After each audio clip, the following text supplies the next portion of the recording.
جی السلام علیکم ورحمۃ اللہ وبرکاتہ۔ قتل حسین اصل میں مرگ یزید ہے، اسلام زندہ ہوتا ہے ہر کربلا کے بعد، اور حسین مجھ سے ہے اور میں حسین سے ہوں۔ حسین علیہ السلام مجھ سے ہیں اور میں حسین سے ہوں، یہ کہا حضور صلی اللہ علیہ وسلم۔ ہماری جانب بھی قربان ختم المرسلین آخری نبی۔ محرم ہے اور محرم میں اہل بیت سے محبت کیے بغیر مجھے نہیں لگتا کہ ہم آخرت میں جنت کی طرف جائیں گے یا آخرت سنورے گی۔ اہل بیت کے بغیر دین مکمل نہیں ہوتا۔ اہل بیت کی محبت کا نام، دین کا دوسرا نام اہل بیت سے محبت۔ یہی سب کچھ حسین علیہ السلام، کربلا، اہل بیت اور محرم، سب کچھ یہی باتیں ڈسکس کرنے کے لیے، یہی باتیں کرنے کے لیے۔ اور آج میں سمجھتا ہوں کہ جہاں ذکر اہل بیت ہو یہ عبادت ہوتی ہے، تو آج یہی سب کچھ گفتگو کرنے کے لیے میں ہوں پھر ایک بار انجینئر محمد علی مرزا صاحب کے ساتھ۔ سر بہت شکریہ آپ کا، آپ نے وقت دیا۔ آج سر وہ باتیں کرنی ہیں کہ جس سے محبت، اتحاد، یگانگت یعنی اکٹھ کا تاثر ہو انشاءاللہ۔ آپ اکثر اپنے وہ پوڈ کاسٹ میں کہتے ہیں میٹھی میٹھی باتیں سننی ہے تو مولانا طارق جمیل صاحب سے سن لیں، تو آج آپ 2 in 1 کام کریں سر، انجینئر محمد علی مرزا صاحب اور طارق جمیل صاحب۔ تو سر سب سے پہلے اسلام، یہ بہت سارے کوسچنز ہیں جو مجھے بھی پتہ ہیں، بہت سارے سوالات ہیں جو میرا دل کرتا ہے دوبارہ آپ کے منہ سے سنوں کہ اسلام میں محرم الحرام کی اہمیت اور فضیلت کیا ہے؟ لا حول ولا قوة الا بالله اللهم صل على محمد وعلى آل محمد رب اشرح لي صدري ويسر لي امري واحلل عقدة من لساني يفقهوا قولي۔ بٹی صاحب ونس اگین آپ کو ویلکم ہے ہماری اکیڈمی میں، اور میں سمجھتا ہوں کہ اس دفعہ جو آپ آئے ہیں جس ٹاپک کو لے کے، یہ میرے لیے اس سے زیادہ اہمیت کی حامل ہے جو ہم پہلے ڈسکشن کر چکے۔ محرم الحرام اسلامک ہسٹری کے اندر اس اعتبار سے اہمیت اختیار کر گیا کہ سیدنا حسین ابن علی رضی اللہ تعالیٰ عنہ علیہ السلام کی مظلومانہ شہادت 61 ہجری 10 محرم کے دن، عاشورہ کے دن ہوئی۔ اس سے پہلے بھی محرم کی اپنی ایک اہمیت ہے۔ سورہ التوبہ میں اللہ تعالیٰ نے فرمایا کہ جب سے اللہ تعالیٰ نے زمین و آسمان کو پیدا فرمایا تو 12 مہینے ہیں۔ آپ دیکھ رہے لیونر ایئرز بھی جو ہے وہ 12 مہینوں کے ساتھ چلتے ہیں اور سولر ایئرز، اور پھر اللہ تعالیٰ نے فرمایا ان میں سے 4 حرمت والے مہینے ہیں، ان میں آپ جنگ و جدال نہیں کر سکتے، لڑائی جھگڑا نہیں کر سکتے۔ اب وہ 4 مہینے کون سے ہیں؟ وہ بخاری اور مسلم میں آیا، نبی علیہ السلام نے جو اپنا آخری خطبہ دیا حجۃ الوداع کا یوم عرفہ کے دن، اس سے اگلے دن پھر 10 ذوالحجہ کو یوم النحر کا خطبہ منا کے میدان میں دیا۔ اس میں نبی علیہ السلام نے فرمایا کہ زمانہ گھوم گھما کر وہیں پر آ گیا ہے جہاں اللہ تعالیٰ نے زمانے کو پیدا فرمایا تھا۔ جو مشرکین عرب مہینوں کو آگے پیچھے کر دیتے تھے جنگیں لڑنے کے لیے، اب وہ اتنی دفعہ آئٹریشنز پرفارم ہوئی ہیں کہ وہ مہینے اپنی جگہ پر آ گئے ہیں۔ 12 مہینے ہیں، ان میں سے 4 حرمت والے ہیں، ذوالقعدہ، ذوالحجہ اور محرم، اور چوتھا جو ہے وہ رجب۔ یہ 3 مہینے حج کے ساتھ جڑے ہوئے ہیں۔ درمیان میں ذوالحجہ کا مہینہ ہے حج والا، 1 مہینہ پہلے 1 مہینہ بعد، تاکہ جنگ نہ ہو، راستے کھلے رہیں۔ اس زمانے میں تو لوگ پیدل سفر کرتے تھے نا سواریوں کے اوپر، تو اس لیے بیسیکلی یہ حج کے ساتھ ریلیٹڈ تھے محرم والے مہینے، کہ آپ نے جنگ اس میں روک دینی ہے۔ ایون جنگ صفین بھی روک دی گئی اسی وجہ سے کہ یہ حرمت والے مہینے ہیں، تو اس میں آپ نے جنگ نہیں کرنی۔ اس میں بھی اسپیسیفکلی جو محرم کا مہینہ ہے اس کے بارے میں صحیح مسلم میں حدیث ہے کہ اللہ تعالیٰ کے نزدیک رمضان المبارک کے بعد سب سے افضل جو روزے ہیں وہ اللہ کے مہینے محرم کے روزے، اللہ کا مہینہ اس کو قرار دیا، اور رمضان کے بعد سب سے افضل روزہ۔ اور پھر آپ علیہ السلام نے فرمایا کہ فرض نماز کے بعد سب سے افضل نماز تہجد کی نماز ہے۔ اس لیے آپ دیکھیں سیدنا عمر فاروق رضی اللہ تعالیٰ عنہ کے دور خلافت میں جب مسلمانوں کا کیلنڈر ہم بنانے لگے تو جب مشورہ کیا گیا تو سیدنا علی رضی اللہ تعالیٰ عنہ نے یہ مشورہ دیا کہ ہجری جو کیلنڈر ہے وہ آپ ہجرت سے سٹارٹ کریں، کیونکہ نبی علیہ السلام کے لیے وہ ایک بینچ مارک تھا۔ آپ صلی اللہ علیہ وآلہ وسلم کی دعوت اس کے بعد عروج پہ گئی، اور سیدنا عثمان نے مشورہ دیا کہ اس کو محرم کے مہینے سے سٹارٹ کیا جائے، اگرچہ ہجرت ربیع الاول کے مہینے میں ہوئی ہے۔ اگر اصولاً دیکھا جائے تو اسلامی کیلنڈر ربیع الاول کے مہینے سے سٹارٹ ہونا چاہیے تھا، نبی علیہ السلام کی پیدائش کا مہینہ بھی، آپ کی وفات کا مہینہ بھی، آپ کی ہجرت کا مہینہ بھی، لیکن محرم کو اہمیت دی گئی کہ یہ اللہ کا مہینہ ہے۔ یہ سیدنا عثمان کا مشورہ تھا، اور ہجرت کو بینچ مارک مقرر کیا گیا، یہ سیدنا علی کا مشورہ تھا۔ تو آج دیکھ لیں آپ اسلامک ہسٹری میں جب بھی ڈسکشن کرتے ہیں تو ہم بتاتے ہیں کہ نبی علیہ السلام جو ہے وہ ہجرت کر کے جب آئے تو 2 ہجری میں غزوہ بدر ہوئی، 3 ہجری میں احد ہوئی، 5 کے اندر جو ہے وہ خندق ہوئی، 6 کے اندر صلح حدیبیہ، 7 میں غزوہ خیبر، 8 میں غزوہ حنین اور فتح مکہ، 9 میں غزوہ تبوک، 11 ہجری میں نبی علیہ السلام کی وفات ہوئی، 13 ہجری میں سیدنا ابو بکر کی وفات ہوئی، 23 ہجری کے اندر سیدنا عمر کی ہوئی، 35 کے اندر جو ہے وہ سیدنا عثمان کی ہوئی، 40 میں سیدنا علی کی شہادت ہوئی. اس طرح اسلامک ہسٹری میں پھر وہ جو ہم بینچ مارک رکھے ہوئے ہیں، پھر ائمہ محدثین کی جو سن وفات ہیں، 150 ہجری امام حنیفہ کا ہے، امام شافعی کا 204 ہجری ہے، 241 ہجری احمد بن حنبل کا ہے، امام مالک کا 179 ہے، امام بخاری کا 256 ہے، امام مسلم کا 261 ہے. یہ سارے کے سارے چلتے ہیں، اور آج الحمدللہ محرم 1447 ہجری میں بیٹھے الحمدللہ. ماشاءاللہ. اچھا سر، میں تاریخی طور پہ مجھے جو اس 10 محرم میں، ایک تو یہ امام حسین علیہ السلام کی وجہ سے محرم اور خاص طور پر 10 محرم اہمیت اختیار کر گیا، لیکن واقعہ کربلا کے علاوہ 10 محرم کو کئی اور بھی تاریخی واقعات اسی دن ہوئے ہیں، اور بہت سارے ہمیں پتہ چلتے ہیں. وہ واقعات کیا ہوئے ہیں جو 10 محرم والے دن ہوئے؟ دیکھیں، تاریخ میں تو کافی سارے واقعات ہیں جو رپورٹ ہوئے ہیں کہ سیدنا نوح علیہ السلام کو اللہ تعالیٰ نے نجات دی 10 محرم کے دن. لیکن احادیث کے اندر جو چیز آئی ہے اسپیسیفکلی وہ بخاری اور مسلم میں ہے کہ نبی علیہ السلام جب ہجرت کر کے مدینہ شریف تشریف لائے تو اس وقت یہودی جو ہے وہ 10 محرم کا روزہ رکھا کرتے تھے، عاشورہ کا. آپ علیہ السلام نے پوچھا کیوں رکھتے ہو؟ تو انہوں نے کہا اس دن اللہ تعالیٰ نے فرعون کو غرق کیا تو موسیٰ علیہ السلام نے شکرانے کے طور پر 10 محرم کا روزہ رکھا تھا.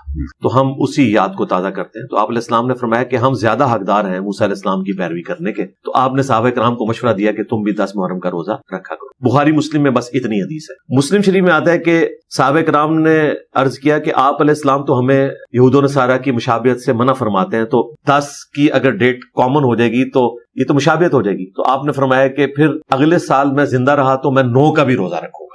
لیکن اگلے سال آپ وفات پا گئے. اب الٹیمیٹلی اس وقت امت کا عقیدہ یہ ہے کہ آپ نے 2 روزے رکھنے ہیں، 9 اور 10 کا.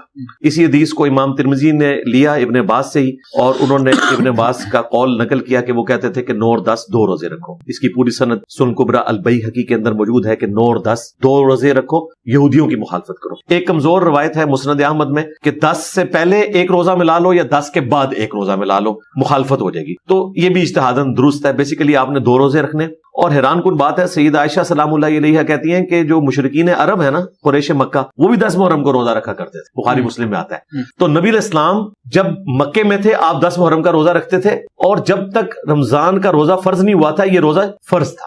بخاری مسلم میں آتا ہے جب رمضان کی فرضیت آئی تو پھر نبی علیہ السلام نے اس کو نفلی کر دیا. جس کی مرضی رکھ لے، جس کی مرضی چھوڑ دے. آج کی ڈیٹ میں 9-10 محرم کا روزہ نفلی روزہ ہے. اور مسلم شریف میں حدیث ہے، میں اللہ سے امید کرتا ہوں کہ جو عاشورہ 10 محرم کا روزہ رکھے گا اللہ تعالیٰ اس کے سابقہ 1 سال کے گناہوں کو معاف کر دے گا. یہ اس کی فضیلت. اچھا سر، ایک تو محرم میں آپ نے کہا کہ افضل عبادت ہے 9 اور 10 کا روزہ. اس کے علاوہ کیا کیا عبادت کرنی چاہیے؟ بہت سارے ہمیں علماء سناتے ہیں کہ آپ نفل پڑھیں، آپ نمازیں پڑھیں، آپ فلاں صدقہ دیں، آپ سبیلیں لگائیں، آپ کچھ اور کریں. تو اس طرح کی کوئی چیزیں رپورٹ نہیں ہوئی ہیں. یہ ہماری ایک کلچرل چیز ہے. ظاہر ہے امت کے دل دکھے میں 10 محرم کے واقعے کی وجہ سے. اس کی وجہ سے اہل سنت کے ہاں بھی اور اہل تشیع میں تو ہے کہ وہ 10 دن سبیل لگاتے ہیں. ایک کلچرل چیز ہے جس کو انہوں نے اڈاپٹ کیا ہوا ہے. ریلیجن میں ایسی کوئی چیز نہیں. نہ ریلیجن میں کوئی ایسی چیز ہے کہ آپ محرم کے مہینے میں شادی نہیں کر سکتے، یا محرم کے مہینے میں کوئی نیا لباس نہیں پہن سکتے، یا اس قسم کی ایکٹیویٹیز. ہاں، جن کی اپنی ایک عقیدت والا معاملہ ہے وہ اپنی جگہ ہے، اس کو شریعت بنا کے پیش نہ کریں. نبی علیہ السلام نے اس قسم کا کوئی معاملہ تعلیم نہیں فرمایا. جو لوگ کرتے ہیں ہم انہیں کرٹیسائز نہیں کرتے، ہم کہتے ہیں اسے شریعت بنا کے پیش نہ کریں. آپ کا ذاتی شغف ہو سکتا ہے، وہ تو نبی علیہ السلام کا بھی صحیح بخاری میں آتا ہے کہ وحشی کا اسلام قبول کر لیا لیکن فرمایا کہ مجھے اپنی شکل تم نے پوری زندگی نہیں دکھانی، مجھے اپنا چچا یاد آتا ہے. حالانکہ نبی علیہ السلام حریص علیکم بالمؤمنین رؤوف الرحیم ہے. اس کے باوجود آپ صلی اللہ علیہ وآلہ وسلم نے واشی کو کہا کہ اپنی شکل مجھے نہیں دکھانی، مجھے اپنا چچا یاد آتا ہے. تو آپ کے دل میں جو غم حمزہ تھا وہ ہمیشہ تازہ رہا. 5 سال بعد 5 سال بعد 3 ہجری میں احد ہوئی، اور یہ فتح مکہ 8 ہجری میں 5 سال بعد. اچھا سر، واقعہ کربلا پوری مسلم ہسٹری کا وہ واقعہ ہے، ہماری تاریخ کا بھی، مذہب کا بھی، کہ جس کے بعد اتنی دراڑیں پڑی ہمارے مذہب میں، ہمارے دین میں، کہ جو آج تک ہیں. واقعہ کربلا کا اگر مختصر قدر ٹو دا پوائنٹ، ورنہ تو اس پہ کئی گھنٹوں آپ بول سکتے ہیں کہ اس کا پس منظر کیا تھا اور وہ کیا عوامل تھے کہ بات واقعہ کربلا تک پہنچ گئی. دیکھیں یہ تو پورا مقدمہ ہے. اس کے اوپر اگر کسی کو شوق ہے تو وہ مولانا مودودی رحمہ اللہ کی کتاب ہے خلافت و ملوکیت، وہ پڑھیں. اس پہ چند لوگوں کا اعتراض تھا کہ جی اس میں کچھ تاریخی حوالے ہیں، حالانکہ زیادہ تر انہوں نے احادیث سے حوالے دیے. تو میں نے اس کی سپورٹ میں ریسرچ پیپر لکھا، 200 احادیث جمع کی، اکثر بخاری مسلم سے. واقعہ کربلا کا حقیقی پس منظر 72 صحیح الاسناد احادیث کی روشنی میں. اس میں روایتیں 200 ڈالی، 72 کی نسبت شہداء کربلا کی نسبت سے رکھی، اور تمام صحیح روایتیں اس میں جمع کی جو محدثین نے تحکیم کے ذریعے ڈکلیئر کی ہیں. تو وہ مقدمہ خلافت و ملوکیت کو سپورٹ کرتا ہے. بیسیکلی تو اوائل اسلام میں ہی دو خاندان ایسے تھے جو مکے کے اندر ڈومیننٹ تھے. بنو ہاشم کے پاس تولیت تھی حرم مکہ کی، اور جو بنو امیہ تھا وہ وہاں کے کاروباری معاملات کو لے کے چلتا. اللہ تعالیٰ نے بنو ہاشم کو چن لیا پیغمبری کے لیے، اس کی وجہ سے وہ ایک ڈومیننٹ ہو گئے. شروع میں لوگ ریلیکٹنٹ ہوئے، بنو امیہ کے چند ایک لوگوں نے اسلام قبول کیا جس میں ڈومیننٹ سیدنا عثمان ہے رضی اللہ تعالیٰ عنہ، لیکن میجورٹی ظاہر ہے وہ ایک ٹسل میں آ گئی. وہ تو فتح مکہ کے موقع پر جب اللہ تعالیٰ کی اتنی بڑی غیبی مدد دیکھی تو اس وقت پھر حضرت ابو سفیان رضی اللہ تعالیٰ نے بھی اسلام قبول کر لیا. ان کی وائف جو ہند تھی انہوں نے بھی کیا. یہ ہندا لفظ غلط ہے، لفظ ہند ہے. تو وہ سارا معاملہ تو وقتی طور پہ ظاہر نبوت کی وجہ سے دب گیا، لیکن ظاہر ہے ایک چیز اندر ہی اندر ایک قبائلی تعصب وہ چیزیں چل رہی تھی. اسلام نے اس کو کسی طریقے سے دبا دیا.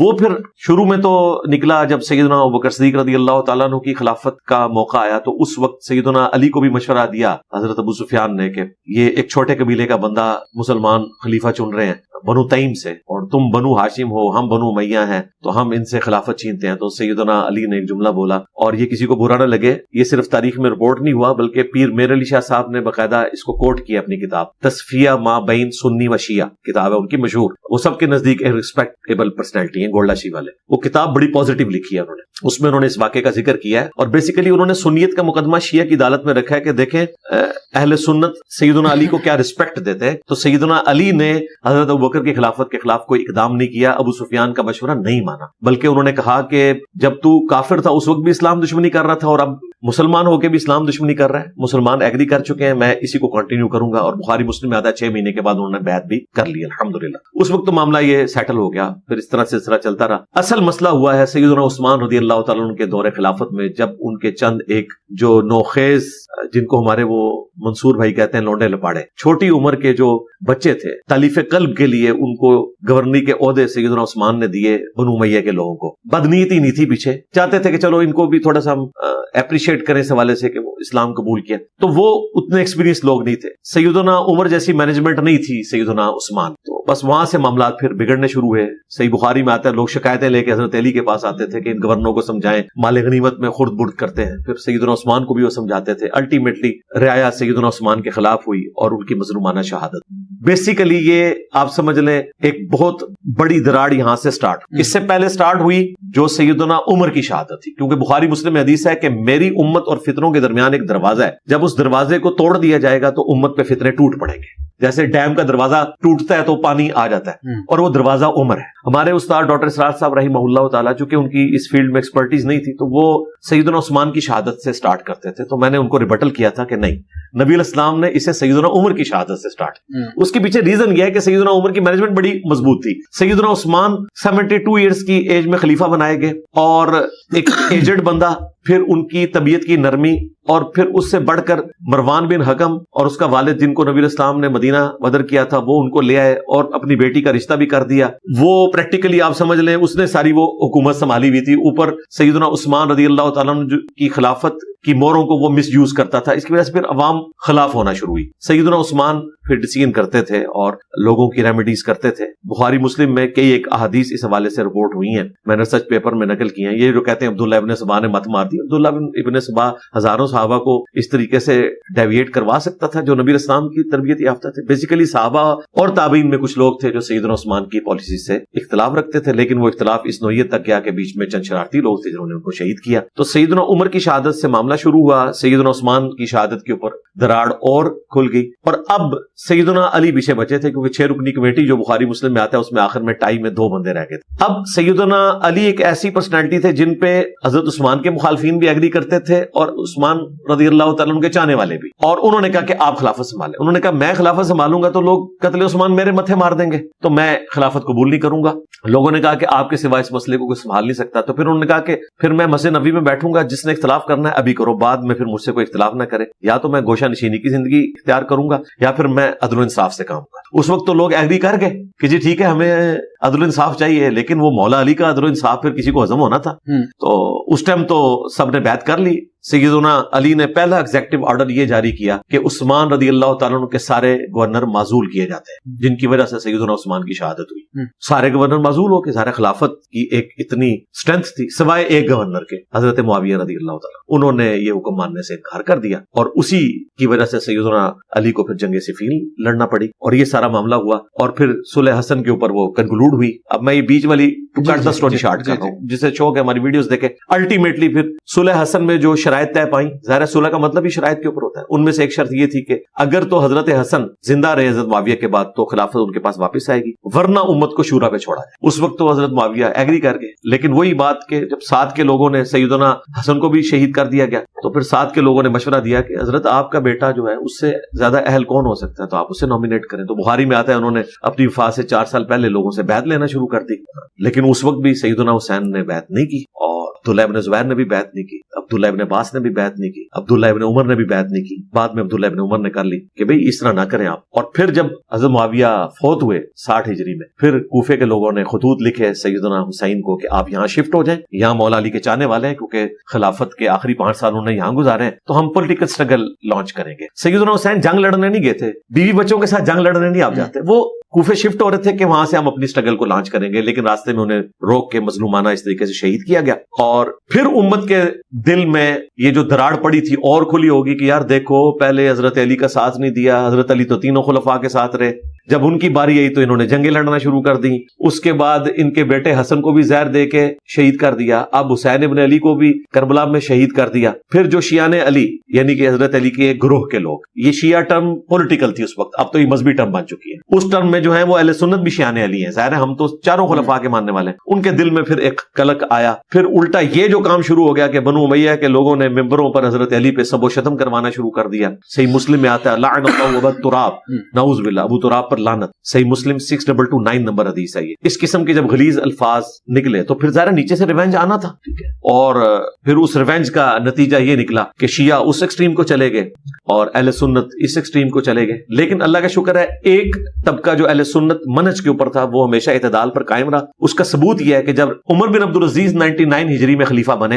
اور وہ بنو امیہ سے ہضم نہیں ہوئے، حالانکہ ان کے خلیفہ تھے، حساتی طور پہ بنے، 101 ہجری میں ان کو زہر دے کے قتل کر دیا۔ 38 سال عمر تھی، میری 47 ایئرز ہے، یعنی مجھ سے بھی وہ آلموسٹ 9-10 سال چھوٹے تھے، تو دنیا سے چلے گئے پوری دنیا کے اوپر اثر چھوڑ کے۔ انہوں نے آتے ہی بنو امیہ کے وہ سارے حکم ریورس کیے، زمینیں واپس کی، ایون فدق کا جو معاملہ تھا سیدنا ابوبکر کا ڈیسیژن بھی چینج کر کے وہ آل فاطمہ کے حوالے کر دیا، اور اسلام کے پہلے مجدد قرار پائے۔ اسی لیے امام جعفر صادق رضی اللہ تعالیٰ عنہ کہا کرتے تھے کہ اس امت میں اگر مہدی کے مرتبے کو کوئی شخص پہنچ سکتا ہے تو وہ عمر بن عبدالعزیز ہے، اتنی ان کی رسپیکٹ، وہ پہلے اسلام کے مجدد ہیں، وہ ابو داؤد میں حدیث ہے صدی کے کنارے پہ مجدد آئے گا۔ تو 99 ہجری میں بنے، 101 ہجری میں ان کو شہید کیا گیا۔ انہوں نے آ کے اہل سنت کا قبلہ بالکل درست کر دیا۔ سیدنا علی پہ 60 سال سے جو سب و شتم تھا وہ ختم کروایا، وہ پھر دوبارہ نہیں ہو سکا، اللہ کا شکر ہے۔ عمر بن عبدالعزیز وہ واحد مجدد ہیں جنہیں سنی اور شیعہ دونوں پہلی صدی کا مجدد مانتے ہیں۔ یہ ایک مجدد ہے جس پہ امت متفق ہے، اور آخری مجدد امام مہدی ہوں گے۔ بیچ میں اختلاف ہے، سنیوں کے اندر بھی اختلاف ہے، لیکن پہلا اور آخری سب کے درمیان جو ہے ایگریڈ اپان ہے۔ یہ میں نے آپ کو ساری ہسٹری اس لیے بتائی کہ اللہ کا شکر ہے اہل سنت کو میں بہتر اس لیے سمجھتا ہوں کہ انہوں نے غلو کا راستہ اختیار نہیں کیا، اس اعتبار سے کہ انہوں نے اہل بیت کے ساتھ بغض کا اظہار نہیں کیا اہل سنت کے محدثین نے۔ باقی جو ہمارے اندر ناسبی گھسے ہوئے ہیں ان سے تو ہم اعلان برات کرتے ہیں، یعنی ہمارے ائمہ محدثین نے ہمیشہ حضرت علی کے فضائل، اہل بیت کے فضائل اتنے شد و مت سے بیان کیے کہ آپ دیکھیں بخاری مسلم میں آپ کو حضرت علی کے، حضرت حسین کے، سیدہ فاطمہ کے فضائل ملیں گے، علیہ السلام ملے گا، اتنے پروٹوکول کے ساتھ۔ ہو سکتا ہے آپ نے اس قسم کے کوسچنز بھی لکھے ہوئے ہوں تو میں اس کو موقع کے اوپر ایڈریس کر دوں گا۔ بہرحال اہل سنت کا مرض درمیان میں ہے، ہم روافض سے بھی بری ہیں جو صحابہ کرام پہ سب و شتم کرتے ہیں، ہم نواسب سے بھی بری ہیں جو کہ اہل بیت کے ساتھ بغض رکھتے ہیں۔ اچھا، فضائل صحابہ اس کتاب میں ہے امام احمد بن حنبل کہ میری وجہ سے 2 فرقے دوزخ میں جائیں گے، ایک میری محبت میں غلو کر کے، ایک میری دشمنی میں غلو کر کے، اور دوسرا میری وجہ سے 2 فرقے گمراہ ہوں گے، ایک میری محبت میں غلو کر کے اور ایک میری دشمنی میں غلو کر کے۔ یہ مطلب ہے دونوں ایکسٹریمز جو ہیں۔ جی، اور یہ دیکھیں یہ روایت وہ ہے جو کامن ہے سنی اور شیعہ کے ہاں، صرف اہل سنت کے ہاں نہیں ہے۔ یہ نہج البلاغہ جو مولا علی علیہ السلام کے خطبات ہیں، ان میں خوارج کو جو انہوں نے ایک خطبہ دیا ہے نا، اس میں یہ الفاظ ہیں کہ میری وجہ سے، اچھا میری وجہ سے مراد یہ نہیں کہ حضرت علی اس کی وجہ ہے، نعوذ باللہ، یہ سیم الفاظ جو ہیں مشکات میں، مسند احمد میں نبی علیہ السلام نے عیسیٰ ابن مریم کے لیے استعمال کیے، اور مولا علی سے فرمایا چونکہ اس روایت کی سند میں کلام ہے اس لیے اس کو زیادہ پیش نہیں کیا جاتا، ورنہ وہ فٹ ان بیٹھتی ہے۔ اس میں الفاظ ہیں کہ اے علی تم میری امت میں عیسیٰ ابن مریم کی مثل ہو، یہودی ان کا انکار کر کے گمراہ ہوئے اور کرسچن اس کے بارے میں غلوب کر کے گمراہ ہوئے. یعنی عیسیٰ ابن مریم اتنی بڑی پرسنالٹی تھی کہ یہودی اتنے جالس ہوئے کہ انہیں دجال کہنا شروع کر دیا, اور کرسچنز اتنا غلوب کر گئے کہ یہ مردوں کو زندہ کرتا ہے, یہ تو اللہ کا بیٹا ہے. اس امت میں اس لیول کی اگر کوئی پرسنالٹی تھی نا جس کی اتنی شانیں تھیں, وہ مولا علی ہو سکتے تھے, جن کے بارے میں بخاری مسلم حدیث کہ علی کی میرے ساتھ وہی نسبت ہے جو ہارون کی موسیٰ کے ساتھ, مگر میرے بعد کوئی نبی نہیں. یعنی میرے بعد اگر کوئی نبی ہوتا تو علی ہوتا. جس طرح موسیٰ علیہ السلام کے ساتھ ایک پیغمبر سپورٹیو تھا ہارون, اس طرح کا میرے ساتھ بھی ایک بندہ سپورٹیو ہے, وہ علی ہے. اب مجھے بتائیں حضرت علی کا جو مرتبہ تھا وہ ڈیزرو کرتا تھا کہ لوگ ان کے لیے غروب کرتے. انورٹڈ کاماز میں سمجھانے کے لیے بات کر رہا ہوں. تو آپ نے فرمایا تم عیسیٰ ابن مریم کی مثل ہو, یعنی عیسیٰ ابن مریم کا قصور نہیں ہے, یہ میری وجہ سے ہم کہتے ہیں. اس کو میں نا ذرا زیادہ اخلاقی انداز سے پیش کرتا ہوں. مجھے بنیاد بنا کر دو فرقے گمراہ ہو جائیں گے اور دو جہنم میں چلے جائیں گے. ایک میری محبت میں غلوب کر کے, یعنی کہ رافضی علی اللہ کہہ رہے ہیں, آج نصیریہ شام کے اندر علی اللہ کہتے ہیں. دوسرے ناصبی اور خارجی جنہوں نے حضرت علی کو زمانے میں کافر کہا اور آج وہ بنو امیہ کی چاکری کرتے ہوئے حضرت علی رضی اللہ تعالیٰ عنہ اور ان کے بیٹے حسین ابن علی کے بارے میں غلط الفاظ استعمال کرتے ہیں. ویسے تو کہتے ہیں ہم احترام کرتے ہیں, لیکن حسین کو باغی کہہ دیتے ہیں. یہ صحیح مسلم میں 204 حدیث کہ علی سے محبت نہیں رکھے گا, 240 صحیح مسلم میں 240, علی سے محبت نہیں رکھے گا مگر مومن, علی علیہ السلام سے بغض نہیں رکھے گا مگر منافق. اس سے بڑی اور اس سے بڑی کوئی چیز نہیں ہے. اور دیکھیں کتنی حیران کن بات ہے کہ یہ حدیث اسپیسیفکلی دو بندوں کے بارے میں, ایک سیدنا علی اور دوسرے سیدنا ابو ہریرہ. اور کتنی حیران کن بات ہے, حضرت ابو ہریرہ کے بارے میں نبی اسلام نے فرمایا کہ ابو ہریرہ اور اس کی ماں سے صرف مؤمن ہی محبت رکھے گا. اچھا, آج دیکھیں جو لوگ حضرت ابو ہریرہ رضی اللہ تعالیٰ عنہ سے بغض رکھتے ہیں نا, انہیں بھی ذرا اس حوالے سے غور و تفکر کرنا چاہیے. میں محرم میں اس طرح کی سخت بات کرنا نہیں چاہتا, میں اشارتاً بات کروں. میں بھی آپ سے درخواست اشارتاً ان کے لیے صرف میں یہ بتاؤں گا کہ اہل بیت کی شان میں جتنی کرٹیکل احادیث ہے نا, اس کے راوی حضرت ابو ہریرہ ہیں, ان کے بارے میں بغض نہ رکھے. حضرت ابو ہریرہ رضی اللہ تعالیٰ عنہ نے اس حدیث کو روایت کی ہے المستدرک للحاکم میں, مسند احمد کے اندر, باقی کتابوں میں, کہ جس نے حسن و حسین سے بغض رکھا اس نے مجھ سے بغض رکھا, نبی اسلام نے فرمایا. پھر المستدرک للحاکم میں اور مسند ابی یعلا میں یہ حدیث موجود ہے. ابو ہریرہ کہتے ہیں رضی اللہ تعالیٰ عنہ, نبی علیہ السلام نے اپنی وفات سے چند دن پہلے ایک خواب دیکھا کہ بنو حکم, بنو امیہ کے بندر میرے ممبر پر اچھل کود رہے ہیں. پھر آپ وفات تک مسکرائے نہیں ہیں, اس غم میں کہ آپ کے ممبر کے اوپر بنو امیہ کے بندر بعد میں مسلط ہو. اس حدیث کو بھی حضرت ابو ہریرہ روایت کر رہے ہیں. پھر بخاری میں وہ حدیث کہ مجھے نبی علیہ السلام نے ان لونڈوں کے, ان لڑکوں کے نام بھی بتائے ہیں, ان کے ماں باپ کے نام, جن کے ہاتھوں امت کی تباہی ہونے والی ہے. اور اس حدیث میں موجود ہے کہ وہ بنو امیہ کی طرف اشارہ کرتے تھے. تو حضرت ابو ہریرہ عاشق اہل بیت. اب آجے مولا علی کی, ان کے تو کیا کہنے. مولا علی کے بارے میں یہ حدیث ہے کہ علی سے محبت نہیں رکھے گا مگر مؤمن, علی سے بغض نہیں رکھے گا مگر منافق. یہ حدیث آپ کو حضرت ابو بکر, حضرت عمر, عثمان کے بارے میں نہیں ملے گی. حالانکہ ہمارا عقیدہ اجتہاداً ان کے بارے میں بھی یہی ہے, کیونکہ نبی اسلام کو پتا تھا کہ حضرت علی کنٹروورشل بنیں گے, لہٰذا میں اس کو کلیریفائی کرتا ہوں کہ ان کے بارے میں تم نے احتیاط سے کام لینا ہے. دوسرے جو کنٹروورشل کمیونٹی کے طور پہ بنے وہ انصار مدینہ تھے. وہ بخاری مسلم میں آتا ہے کہ انصار مدینہ سے محبت نہیں رکھے گا مگر مؤمن, انصار مدینہ سے بغض نہیں رکھے گا مگر منافق. اور حیران کن بات ہے, انصار مدینہ سارے کے سارے شیعان علی تھے. ایون جب حضرت ابوبکر کی بیعت ہوئی ہے نا, تو انہوں نے بھی بیعت نہیں کی تھی حضرت ابوبکر کی. کیوں؟ وہ ساتھ تھے حضرت علی کے, وہ چاہتے تھے حضرت علی خلیفہ بنے. جب حضرت علی نے بیعت کی تو جو لوگ بچ گئے تھے انہوں نے بھی بیعت کر لی. پھر حضرت حسین علیہ السلام جب شہید ہوئے تو انصار مدینہ نے سب سے پہلے بیعت توڑی تھی. تو انصار مدینہ ہمیشہ شیعان علی رہے, اور نبی اسلام نے ان کے بارے میں فرمایا, بخاری مسلم حدیث ہے, انصار میں اپنی وفات کے بعد بارش کے قطروں کی طرح تمہارے اوپر فتنے گرتے ہوئے دیکھ رہا ہوں. میرے بعد صبر کرنا یہاں تک کہ حوض کوثر پہ مجھے آ کے ملنا. میرے بعد اور لوگوں کو تم پر ترجیح دی جائے گی, حالانکہ تم نے اسلام کو مضبوطی دی لیکن ترجیح اور لوگوں کو دی جائے گی. تم نے صبر کرنا ہے, حوض کوثر پہ مجھے آ کے ملنا ہے, وہاں پہ انشاءاللہ تعالیٰ اللہ تعالیٰ تمہیں بدلا دے دے. اچھا سر, اس سوال جو اگلا میں کرنے لگا ہوں اس پہ بھی آپ گھنٹوں بول سکتے ہیں, لیکن جتنا مختصر کر کے یعنی آسان لفظوں میں لوگوں کو بتائیں کہ واقعہ کربلا کا درس کیا ہے, یا واقعہ کربلا کا فلسفہ کیا ہے. واقعہ کربلا کا فلسفہ ایک لائن میں یہ ہے کہ آپ نے یہ نہیں دیکھنا کہ پاپولر کون ہے, کس کے ساتھ حکومت ہے, آپ نے سچائی کے ساتھ کھڑے ہو, چاہے آپ مختصر جماعت. دیکھیں سیدنا حسن ابن علی کی صلح کے بعد شیعان علی کے اوپر ظلم ہوئے, حجر ابن علی کو قتل کیا گیا, اس سرزمین میں قتل کیا گیا جو حضرت عمر کے دور میں انہوں نے فتح کی ہوئی تھی, اور ڈیمانڈ کی گئی کہ یا تو حضرت علی پہ لعنت کرو ادروائز یہاں پہ تمہاری قبر کھودے گی. انہوں نے کہا پوری زندگی علی سے عشق کیا ہے, موت سامنے دیکھ کے میں جو ہے وہ ان پہ لعنت کروں اور مجھے میرے خون آلود کپڑوں میں دفنانا. میں پولیس رات پہ اسی طریقے سے حاکم وقت کے ساتھ, یہ میں آپ کے کیمرے کی پالیسی کی وجہ سے کہہ رہا ہوں, لوگوں کو پتہ چل جائے گا میں حاکم وقت کسے کہہ رہا ہوں, پولیس رات پہ میں اس کا گریبان پکڑوں گا. تو اس طرح لوگ شہید ہوتے رہے, حضرت حسین پوری زندگی دیکھتے رہے، اور پھر حاکم وقت کو انہوں نے خط بھی لکھا کہ میں اللہ سے ڈرتا ہوں قیامت والے دن اللہ کو کیا منہ دکھاؤں گا کہ جس طریقے سے تو دین کو بدل رہا ہے، کہ اللہ تعالیٰ اگر مجھ سے پوچھے تو میں اپنے بھائی کی صلح کے اوپر قائم ہوں۔ لیکن جب یزید کو نومینیٹ کیا گیا اس کے بعد ان کا اب کوئی اس طرح کی کوئی چیز باقی نہیں رہی ہے۔ اس وقت تلوار کے زور کی وجہ سے لوگوں نے بیعت کر لی، اور وہ بھی ظاہر ایک ایمان کا کمزور درجہ ہے کہ جان بچانے کے لیے صحیح مسلم میں آئے کہ آپ جو ہے وہ برائی کو دل میں برا جانے، تو یہ کمزور ایمان کا درجہ۔ سب سے افضل ہے ہاتھ سے روکنا، اس کے بعد زبان، اور دل میں برا جاننا، یہ تیسرے نمبر۔ اب حسین ابن علی چونکہ خاندان نبوت سے تھے، آپ حیران کن بات دیکھیں، صرف حسین علیہ السلام نے بیعت نہیں کی، عبداللہ ابن زبیر نے نہیں کی، عبداللہ ابن عباس تو بنو ہاشم سے تھے، وہ تو ان کے ساتھ ہی تھے، پوری رعایا نے بیعت کر لی ہے۔ 2 بندے یا 2 خاندان نہیں کر رہے نا، تو کمپرومائز کرو۔ لیکن یزید نے کہا جب تک یہ بیعت نہیں کرتے نا میری حکومت لیجیٹمائز نہیں ہوگی، کیونکہ خاندان نبوت ایکسیپٹ کرے۔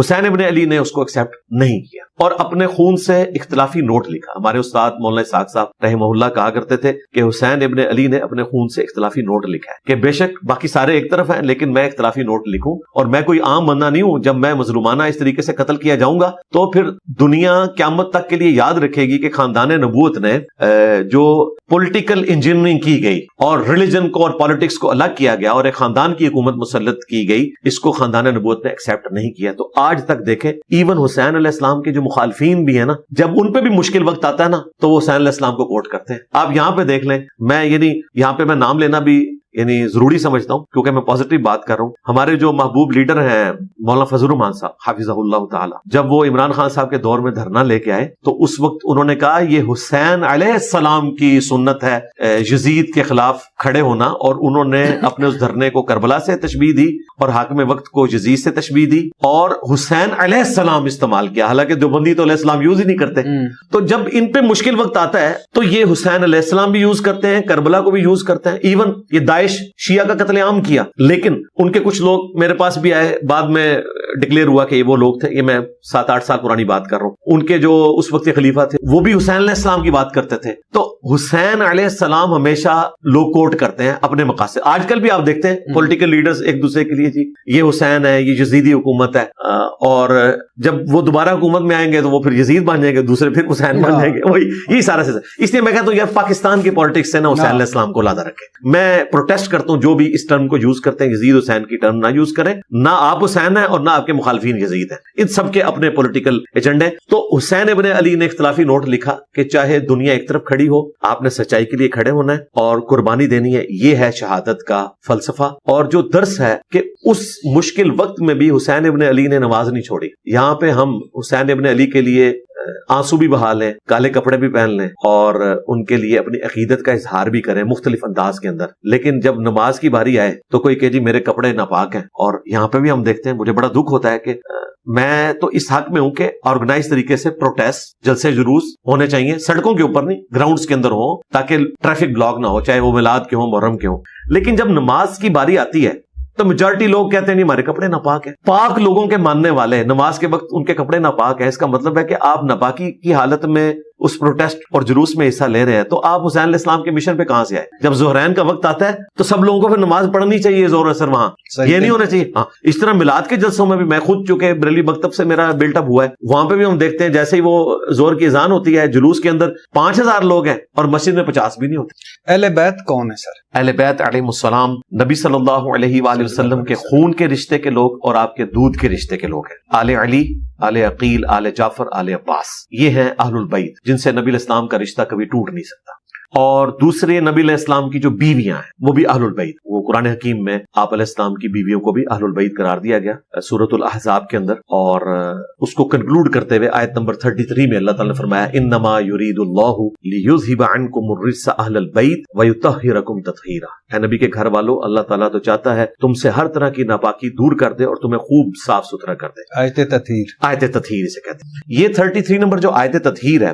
یہ قرآن کے کانٹیکسٹ میں تو اسپیسیفکلی امہات المومنین کے بارے میں، النبی اولا بالمؤمنین من انفسہم وازواجہ امہاتہم، نبی مومنین کی جانوں پر ان سے بڑھ کر حق رکھتے ہیں، اور نبی کی بیویاں امت کی مائیں ہیں، یعنی نبی ہمارے روحانی باپ ہیں۔ تو یہ تو اسپیسیفکلی امہات المومنین کے بارے میں۔ قرآن حکیم میں اہل البیت کی ٹرم جو ہے وہ اولاد کے لیے بھی استعمال ہوئی۔ جب موسیٰ علیہ السلام کی جو سسٹر تھیں وہ فرعون کے دربار میں گئی تو انہوں نے کہا میں اہل بیت کو جانتی ہوں جو اس بچے کو دودھ پلائیں گے۔ تو اہل بیت میں جو اولاد ہوتی ہوتی ہے یہ مسلمات میں سے ہے، اس کو ذکر نہ بھی کیا جائے، اصل چیز جو مینشن کرنے والی ہے وہ بیوی ہے، کیونکہ بیوی صرف اہل بیت اس وقت تک ہے جب تک کہ وہ عقد میں ہو، جب طلاق دے دی تو رشتہ ختم، لیکن طلاق دینے کے بعد بھی اولاد سے رشتہ ختم نہیں ہوتا جب تک کہ اولاد کافر نہ ہو جائے۔ اس لیے نبی الاسلام کے جو حقیقی اہل بیت ہیں وہ آپ کے دودھ اور خون کے رشتے کے لوگ ہیں۔ آج کی ڈیٹ میں آپ کی بیویاں بھی حقیقی اہل بیت اس لیے بن گئی کہ قرآن میں آیا کہ اللہ تعالیٰ نے نبی الاسلام کے ذریعے آپشن دیا تھا کہ اگر دنیا کا مال چاہتی ہو تو ہمارے نبی تمہیں طلاق دے کے رخصت کر دیتے، اور اگر اللہ رسول اور آخرت کا گھر چاہتی ہو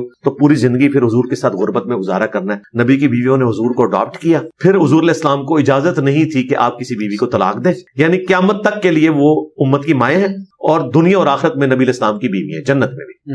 اس لیے دیکھیں عمار ابن یاسر کہتے ہیں صحیح بخاری میں کہ لوگوں اللہ نے تمہیں آزمایا ہے، ایک طرف عائشہ ہے جنگ جمل کے موقع پر جو دنیا اور آخرت میں تمہارے نبی کی بیوی ہیں، احترام کم نہیں ہوا، دوسری طرف علی بن ابی طالب ہیں، ان کی اطاعت اللہ کی اطاعت ہے کیونکہ وہ خلیفۃ المسلمین ہے۔ اللہ دیکھے گا کہ تم عائشہ کی اطاعت کرتے ہو یا اللہ کی اطاعت کرتے ہو، کیونکہ اولو الامر کی اطاعت کرنا ہے، لیکن رسپیکٹ یاد رکھنا وہ دنیا اور آخرت میں تمہارے نبی کی بیوی ہے۔ اس لیے جنگ جمل جیتنے کے باوجود سیدنا علی نے بڑے احترام کے ساتھ محمد بن ابی بکر جو حضرت علی کے ساتھ تھے اور حضرت عائشہ کے بھائی تھے ان کے ساتھ ان کو احترام سے واپس رخصت کیا، یعنی رسپیکٹ کم نہیں ہونے دی۔ تو نبی الاسلام کی بیویاں اہل البیت ہیں۔ اسپیسیفکلی جو 5 ہستیاں ہیں جن کے لیے ہم پنجتن پاک کا جو کنسپٹ آیا امت کے اندر، یہ کہتے ہیں جی پنجتن پاک تو یہ فارسی کی ٹرم ہے، اور بھائی حق چار یار بھی فارسی کی ٹرم ہے، 4 کا چے بھی عربی میں نہیں ہوتا، اور پے کے بھی 3 نقطے عربی میں نہیں ہوتے۔ پنجتن پاک ہم دونوں کو مانتے ہیں۔ ہاں، پنجتن پاک کا کنسپٹ اسی حدیث کے کانٹیکسٹ میں صحیح مسلم میں ہماری ماں نے حدیث روایت کی ہے، عائشہ سلام اللہ علیہا، وہ کہتی ہے نبی علیہ السلام نے کالی چادر اوڑی ہوئی تھی اور منقش تھی، اس پہ ہنڈیا کی مانند نقش و نگار بنے ہوئے تھے۔ اتنے میں حسن ابن علی آئے، آپ نے ان کو چادر کے نیچے لیا، پھر حسین ابن علی، پھر مولا علی، پھر سیدہ فاطمہ۔ اب دیکھیں اس طرح کوئی فیملی کا ہیڈ اپنی فیملی کے ساتھ محبت کا اظہار نہیں کرتا، کبھی ہم نے تو نہیں کیا کہ ہم سارے بچوں کو چادر کے نیچے لیں، اور اما عائشہ یہ منظر دیکھ رہی ہیں، انہوں نے جیلسی بھی نہیں کی کہ میں بیوی ہوں مجھے بھی لے لیں، آپ نے ان کو نہیں لیا، لیکن حدیث انہوں نے روایت کی، وہ چھپا بھی سکتی تھی نعوذ باللہ لیکن نہیں چھپایا۔ پھر نبی علیہ السلام نے آیت تلاوت کی، آیت تطہیر، انما یرید اللہ لیذھب عنکم الرجس اہل البیت ویطہرکم تطہیرا، اے نبی کے گھر والوں اللہ تعالیٰ تو چاہتا ہے تم سے ہر طرح کی ناپاکی دور کر دے اور تمہیں خوب پاک اور صاف کر دے۔ اچھا، یہ حدیث قصہ ہے، چادر والی حدیث، یہ سنی کے ہاں بھی ہے، شیعہ کے بھی۔ اسی کی وجہ سے پنجتن پاک کا کنسپٹ آیا، اسی کی وجہ سے کالی چادر بھی ثابت ہوگی، اسی کی وجہ سے کالی کملے والے نعت بھی بنی، لیکن آپ نے کالے کپڑے پہنے ہوئے، اس پہ لوگ اعتراض کریں گے، اس پہ اگر آپ پوچھنا چاہتے ہیں تو میں مزید بیان کر دیتا ہوں۔ نہیں، میں نے سنا کہ کالی کملے والے رسول اللہ صلی اللہ علیہ وسلم کی، اور کالی چادر، وہ کالی پگڑی بھی پہنا کرتے تھے، جی، اور خانہ کعبہ کا غلاف بھی کالا ہے۔ اس سے بھی آگے میں آپ کو بتاتا ہوں، دیکھیں صحیح مسلم میں حدیث موجود ہے کہ صحابہ کرام جمعے کے خطبے میں نبی علیہ السلام کو آبزرو کرتے ہیں، کہتے ہیں منظر آج بھی آنکھوں کے سامنے ہے کہ آپ نے کالی پگڑی پہنی ہوئی ہے اور آپ ممبر پہ ہیں۔ صحیح مسلم میں حدیث ہے کہ جب فتح مکہ ہوا تو کالی پگڑی آپ علیہ السلام نے پہنی ہوئی تھی۔ صحیح مسلم میں حدیث ہے اسماء بنت ابی بکر نے نبی علیہ السلام کا کالا جبہ کسروانی طیالسی نکالا، پرشین امپائر کا جبہ، جس طرح سندھی اجرک ریڈ ہوتی ہے، پرشین امپائر کا جبہ کالا ہوتا تھا، کسروانی طیالسی جبہ، اور کہا یہ نبی علیہ السلام پہنتے تھے، اور اس میں باقاعدہ نقش و نگار بھی بنے ہوئے تھے، گوٹ لگی ہوئی تھی، اور اس کا دھون ہم مریضوں کو شفا کے لیے پلاتے ہیں۔ تو کالا جبہ بھی، کالی چادر بھی، اور کالی پگڑی بھی ثابت، اور پھر خراسان سے کالے جھنڈے آتے ہوئے دیکھو تو استقبال کرنا، اس میں اللہ کا خلیفہ مہدی ہوگا۔ یہ حدیث موجود ہے حاکم کے اندر صحیح سند سے، مسند احمد والی روایت کمزور ہے، حاکم کی سند درست ہے۔ تو نبی علیہ السلام کا جھنڈا بھی کالا، آپ کی چادر بھی، آپ کا کرتا مبارک بھی۔ باقی یہ جو منسوب کیا نا کہ جو شیعہ کے ہاں روایتیں ہیں کہ جہنمیوں کا لباس ہے، وہ بالکل جعلی بات ہے، اہل سنت کے ہاں بھی ادھر بھی وہ بالکل جعلی بات ہے۔ نبی علیہ السلام کی سنت ہے کالا لباس۔ میں نے تو جان بوجھ کے آج اس لیے نہیں پہنا کہ وہ کالا لباس دے کے کوئی اس طرف نہ دیکھے، میں نے پگڑی بھی سفید پہن۔ ایک تو میں آپ کے ساتھ جو پچھلی پوڈ کاسٹ تھی اس کا ڈفرنس بھی کرنا چاہتا تھا، دوسرا یہ میسج دینا چاہتا تھا کہ کالے کپڑوں کے بغیر بھی اہل بیت علیہ السلام کا ذکر خیر ہو سکتا ہے۔ الحمدللہ۔ تو کالے رنگ سے نفرت نہ کریں، یہ آپ کے نبی علیہ السلام کا پسندیدہ کلر ہے۔ پگڑی پہننا، جبہ پہننا، چادر لینا، اور اس میں ایک حکمت بھی ہے، جنگوں میں تو ویسے بھی عموماً سفید کلر جلدی میلا ہو جاتا ہے، کالا ذرا زیادہ عرصے کے لیے چلتا ہے، اور پھر اس کا ایک روب بھی ہے، اس میں کوئی شک۔ اہل بیت کا آپ نے بتایا سر، فضائل اہل بیت کیا ہے؟ فضائل اہل بیت، فضائل اہل بیت تو ختم ہونے والے ہی نہیں ہے، یہ بھی لمبا شک نہیں ہے۔ ایک ہم نے آیت تطہیر ڈسکس کی نا، آیت مباہلہ سورہ آل عمران کی آیت نمبر 61 ہے، جب نجران کے کرسچنز کے ساتھ نبی علیہ السلام نے ڈسکشن کی، انہیں دعوت دی، صحیح بخاری میں آتا ہے، قرآن پاک میں بھی اس کا ذکر موجود ہے، تو الٹیمیٹلی ان کو یہ اندازہ تو ہو گیا یہ اللہ کے پیغمبر ہے، پھر بھی ایک کہیں پہ کوئی چیز اٹکی ہوئی ہوتی ہے، تو نبی علیہ السلام کو پھر اللہ تعالیٰ نے حکم دیا کہ آپ ان سے مباہلہ کریں۔ مباہلہ یہ ہوتا ہے کہ آپ اوپن میدان میں آ جائیں، اپنے بیوی بچوں کو لے کے، قریبی لوگوں کو لے کے، ہم بھی لے کر آئیں گے، پھر اللہ کے حضور دعا کریں گے کہ جو دونوں میں سے جھوٹا ہے اسی وقت اللہ کی لعنت ہو۔ صحیح بخاری میں آتا ہے کہ کرسچنز تیار نہیں ہوئے اس کے لیے، انہوں نے کہا کہ اللہ کے اگر یہ پیغمبر ہوئے تو پھر ہم بچیں گے نہیں، وہ پیچھے ہٹ گئے۔ لیکن مسلم شریف میں آتا ہے کہ نبی علیہ السلام نے اس موقع کے اوپر بتا دیا کہ میں اپنے کون سے خاص اہل البیت ہیں جنہیں مباہلے کے لیے لے کے جا رہا ہوں۔ وہ سعد ابن ابی وقاص کہتے ہیں کہ نبی علیہ السلام نے سیدنا علی، حسن، حسین اور فاطمہ کو لیا اور کہا اللہم ہؤلاء اہل بیتی، 6220 نمبر حدیث ہے۔ نبی علیہ السلام نے ان کو اہل بیت کے طور پر پیش کیا، حالانکہ قرآن میں آیا تھا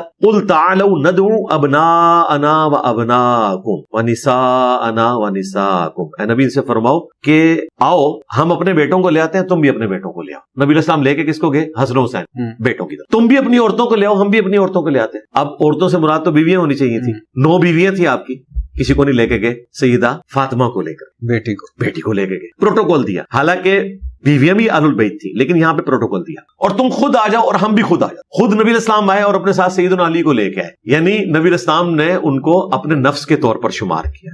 صحیح بخاری میں حدیث ہے علی مجھ سے ہے، میں علی سے ہوں، جس طرح ترمذی میں حدیث ہے حسین مجھ سے ہے، میں حسین سے ہوں۔ حضرت علی کے بارے میں بخاری میں حدیث ہے علی مجھ سے ہے، میں علی سے ہوں۔ ظاہر نبی علیہ السلام نے دنیا اور آخرت میں انہیں اپنا بھائی بنایا، تو اس موقع کے اوپر نبی علیہ السلام نے یہ پیش کیا۔ اور میں کوڈ ورڈز میں بتا دیتا ہوں، یہ حدیث سعد ابن ابی وقاص نے حاکم وقت کو اس وقت سنائی جب انہوں نے سعد ابن ابی وقاص سے کہا کہ تم علی ابن ابی طالب پہ سب و شتم کیوں نہیں کرتے؟ تو انہوں نے کہا کہ سن، میں علی کے بارے میں نبی علیہ السلام سے وہ فضائل سن چکا ہوں کہ میں ایک تحقیر کا جملہ بھی کبھی علی کے لیے نہیں نکالوں گا، اور ان میں 3 فضائل ایسے ہیں کہ ان میں سے ایک بھی مجھے مل جاتا نا تو میرے لیے سرخ اونٹوں یعنی V8 سے آج کے دور کی بہتر ہوتا۔ اور یہ سعد ابن ابی وقاص جو نبی علیہ السلام کے ماموں، فاتح ایران اور 10 عشرہ مبشرہ میں شامل، اور بخاری میں مولا علی کا قول ہے کہ میں نے سعد کے بارے میں نبی علیہ السلام سے سنا کہ میرے ماں باپ قربان، سعد تیر چلا بدر کے موقع پر۔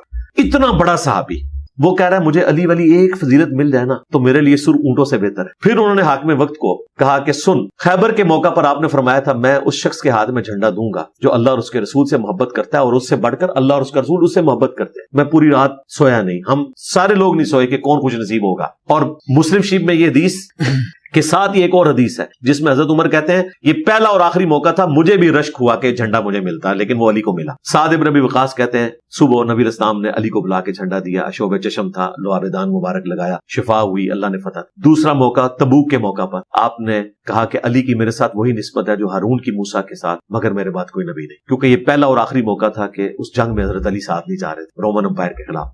تو آپ نے کہا کہ حضرت ہارون علیہ السلام کو بھی موسیٰ علیہ السلام چھوڑ کے گئے تھے نا امت پہ، میں تو انہیں چھوڑ کے جا رہا ہوں۔ اس میں پھر حضرت علی کو تسلی ہوئی۔ تیسرا موقع آپ علیہ السلام نے نجران کے کرسچن کے ساتھ جب مباہلہ ہوا تو علی، حسن، حسین اور فاطمہ علیہ السلام کو ساتھ لیا اور کہا اللہم ہؤلاء بیت۔ اب یہ حدیث مسلم شریف میں 6220 ہے، سیم سند پہ سنن نسائی الکبریٰ کا جو چیپٹر ہے خصائص علی میں، اس میں بھی موجود ہے۔ اس میں پھر سعد ابن ابی وقاص کا بیٹا کہتا ہے کہ پھر جتنے دن وہ حاکم وقت مدینہ شریف رہے انہوں نے حضرت علی کی تحقیر کا ایک جملہ بھی اپنی زبان سے نہیں نکالا، کیونکہ میرے باپ نے ان کو ڈانٹا ہی ایسا۔ اور ایک طریق اس کا سنن ابن ماجہ میں ہے، اس میں الفاظ ہیں سعد ابن ابی وقاص غصے میں آئے کہ تو اس شخص کے بارے میں مجھ سے بات کر رہا ہے جس کی یہ فضیلت، یہ فضیلت، یہ فضیلت، 3 فضیلتیں یہ بتائیں، اور چوتھی فضیلت بتائی من کنت مولا فہذا علی مولا، جس کا مولا میں اس کا مولا علی۔ غدیر خون کی حدیث سنیں تو آیت مباہلہ بہت بڑی فضیلت، اگر اجازت دیں تو میں آیت جو مودت ہے اس کو اس میں کور کروں، وہ بھی بڑی مشہور آیت ہے اور اس کے اوپر اختلاف بھی پایا جاتا ہے، میں آپ کے پلیٹ فارم کی وساطت سے اس کو بھی کلیئر کر دوں۔ قل لا اسألکم علیہ اجرا الا المودۃ فی القربى، اے نبی صلی اللہ علیہ وآلہ وسلم تم فرماؤ کہ میں اس دعوت و تبلیغ کے بدلے میں تم سے کچھ نہیں ڈیمانڈ کرتا سوائے اس کے کہ میرے اہل قرابت کے ساتھ تم محبت کرو، ایک ترجمہ یہ ہے، ایک ترجمہ یہ ہے سوائے اس کے کہ جو میری تمہارے ساتھ رشتہ داری ہے اس کا تم خیال رکھ لو، کیونکہ مشرکین عرب قریش کے قبیلے کے لوگوں کو ریگارڈ کرتے تھے. تو نبی الاسلام بھی بنو ہاشم قریش کا قبیلہ. صحیح بخاری میں آتا ہے کہ سعید ابن جبیر جو ابن عباس کے شاگرد تھے وہ اس کی تعبیر اس اعتبار سے کرتے تھے کہ یہاں قربا سے مراد آل محمد, اہل بیت محمد صلی اللہ علیہ وسلم. عبداللہ ابن عباس اس کی تفسیر یوں بیان کرتے تھے کہ اس میں یہ کہا جا رہا ہے کہ آپ رشتہ داری کی وجہ سے نبی الاسلام کے ساتھ حسن سلوک کرو, کافروں کو کہا جا رہا ہے. دونوں تفسیریں درست ہیں. میں سعید ابن جبیر والی تفسیر کو بھی درست سمجھتا ہوں, اس لیے کہ اگر کافروں سے یہ کہا جا رہا ہے کہ تم نبی الاسلام کی رشتہ داری کی وجہ سے, دین اگرچہ ڈیفرنٹ ہے, ایٹ لیسٹ خون کے رشتے کا خیال رکھو, تو مسلمانوں سے تو بدرجہ اولا ڈیمانڈ کی جائے گی کہ یہ تو تمہارے پروفٹ ہیں, تو ان کا آپ خیال رکھو, ان کے اہل بیت کا خیال رکھو. اور اس کو سپورٹیو صحیح بخاری میں حضرت ابو بکر کا قول ہے کہ محمد کے قرب کو محمد کے اہل بیت کے قرب میں تلاش کرو صلی اللہ علیہ وسلم. اور قربان جاؤں امام بخاری نے اس قول کو امہات المومنین کے چیپٹر میں نہیں ڈالا, حسن حسین کے چیپٹر میں ڈالا, اہل بیت کے, تاکہ بتایا جائے کہ یہاں اہل بیت سے مراد وہ والے اہل بیت لیے جا رہے ہیں. اور جامعہ ترمذی میں حدیث ہے, اللہ سے محبت کرو کہ ساری نعمتیں اس نے تمہیں دی ہیں, مجھ سے محبت کرو کہ میں اللہ کا رسول ہوں, اور میرے اہل بیت سے محبت کرو کہ ان کی نسبت میرے ساتھ. تو مودت یا محبت اہل بیت کے ساتھ رسول اللہ کی نسبت کی وجہ سے اپنی آخرت بنانے کے لیے, یہ ہر مسلمان کے لیے ایک بنیادی چیز ہے. المستدرک للحاکم میں حدیث ہے, اگر کوئی شخص پوری زندگی خانہ کعبہ میں حجر اسود اور مقام ابراہیم کے درمیان نمازیں پڑھتا رہے اور روزے رکھتا رہے, لیکن اللہ کے حضور اس حال میں پیش ہوا کہ ہم اہل بیت کا بغض تھا, تو اللہ تعالیٰ اسے ضرور جہنم میں داخل کرے گا. تو اہل بیت کی محبت, خلفائے راشدین کی محبت, یہ ساری چیزیں ہمارے ایمان کا حصہ ہے. لیکن چونکہ اہل سنت کے ہاں کنٹروورشل اہل بیت بنے اس حوالے سے کہ ناسبی گھسا ہے, اس لیے میں ایمفسائز اس پہ کرتا ہوں. ہاں شیعہ کے ہاں تھوڑا غلو ہوا, لیکن وہاں اہل بیت کی محبت اس میں کوئی شک نہیں ہے کہ پروٹوکول کے ساتھ پائی جائے. اچھا, بہت سارے سوالات ہیں, بہت ڈھیر سارے سوالات ہیں, لیکن میں جب بھی وہ سوال سوچتا ہوں تو اس کا اینڈ کوئی اختلافی پہلو نکلتا ہے. آج 9 محرم ہے, کل 10 محرم ہے اور ذکر اہل بیت ہے. میں تو اس کو آج ایک عبادت سمجھ کے, حسین مجھ سے ہیں اور میں حسین سے ہوں, جس کا میں مولا اس کا علی مولا, اور 5 تن پاک اہل بیت, میرا تو ماننا ہے کہ اس کے بغیر ہمارا دین مکمل نہیں ہوتا. تو آج آپ کی بھی مہربانی ہے کہ آپ نے یعنی گول مول کر کے وہ جہاں اختلافی موضوعات سے وہاں سے آگے اور میں بھی نہیں پوچھ رہا. لیکن مجھے ایک سوال ہے سر کہ حق 4 یار, چاروں خلفائے راشدین وہ بھی ہمارے ہیں, 5 تن پاک وہ بھی ہمارے ہیں, اور دونوں جان سے پیارے ہیں, لیکن پھر جھگڑا کیا ہے, کیوں؟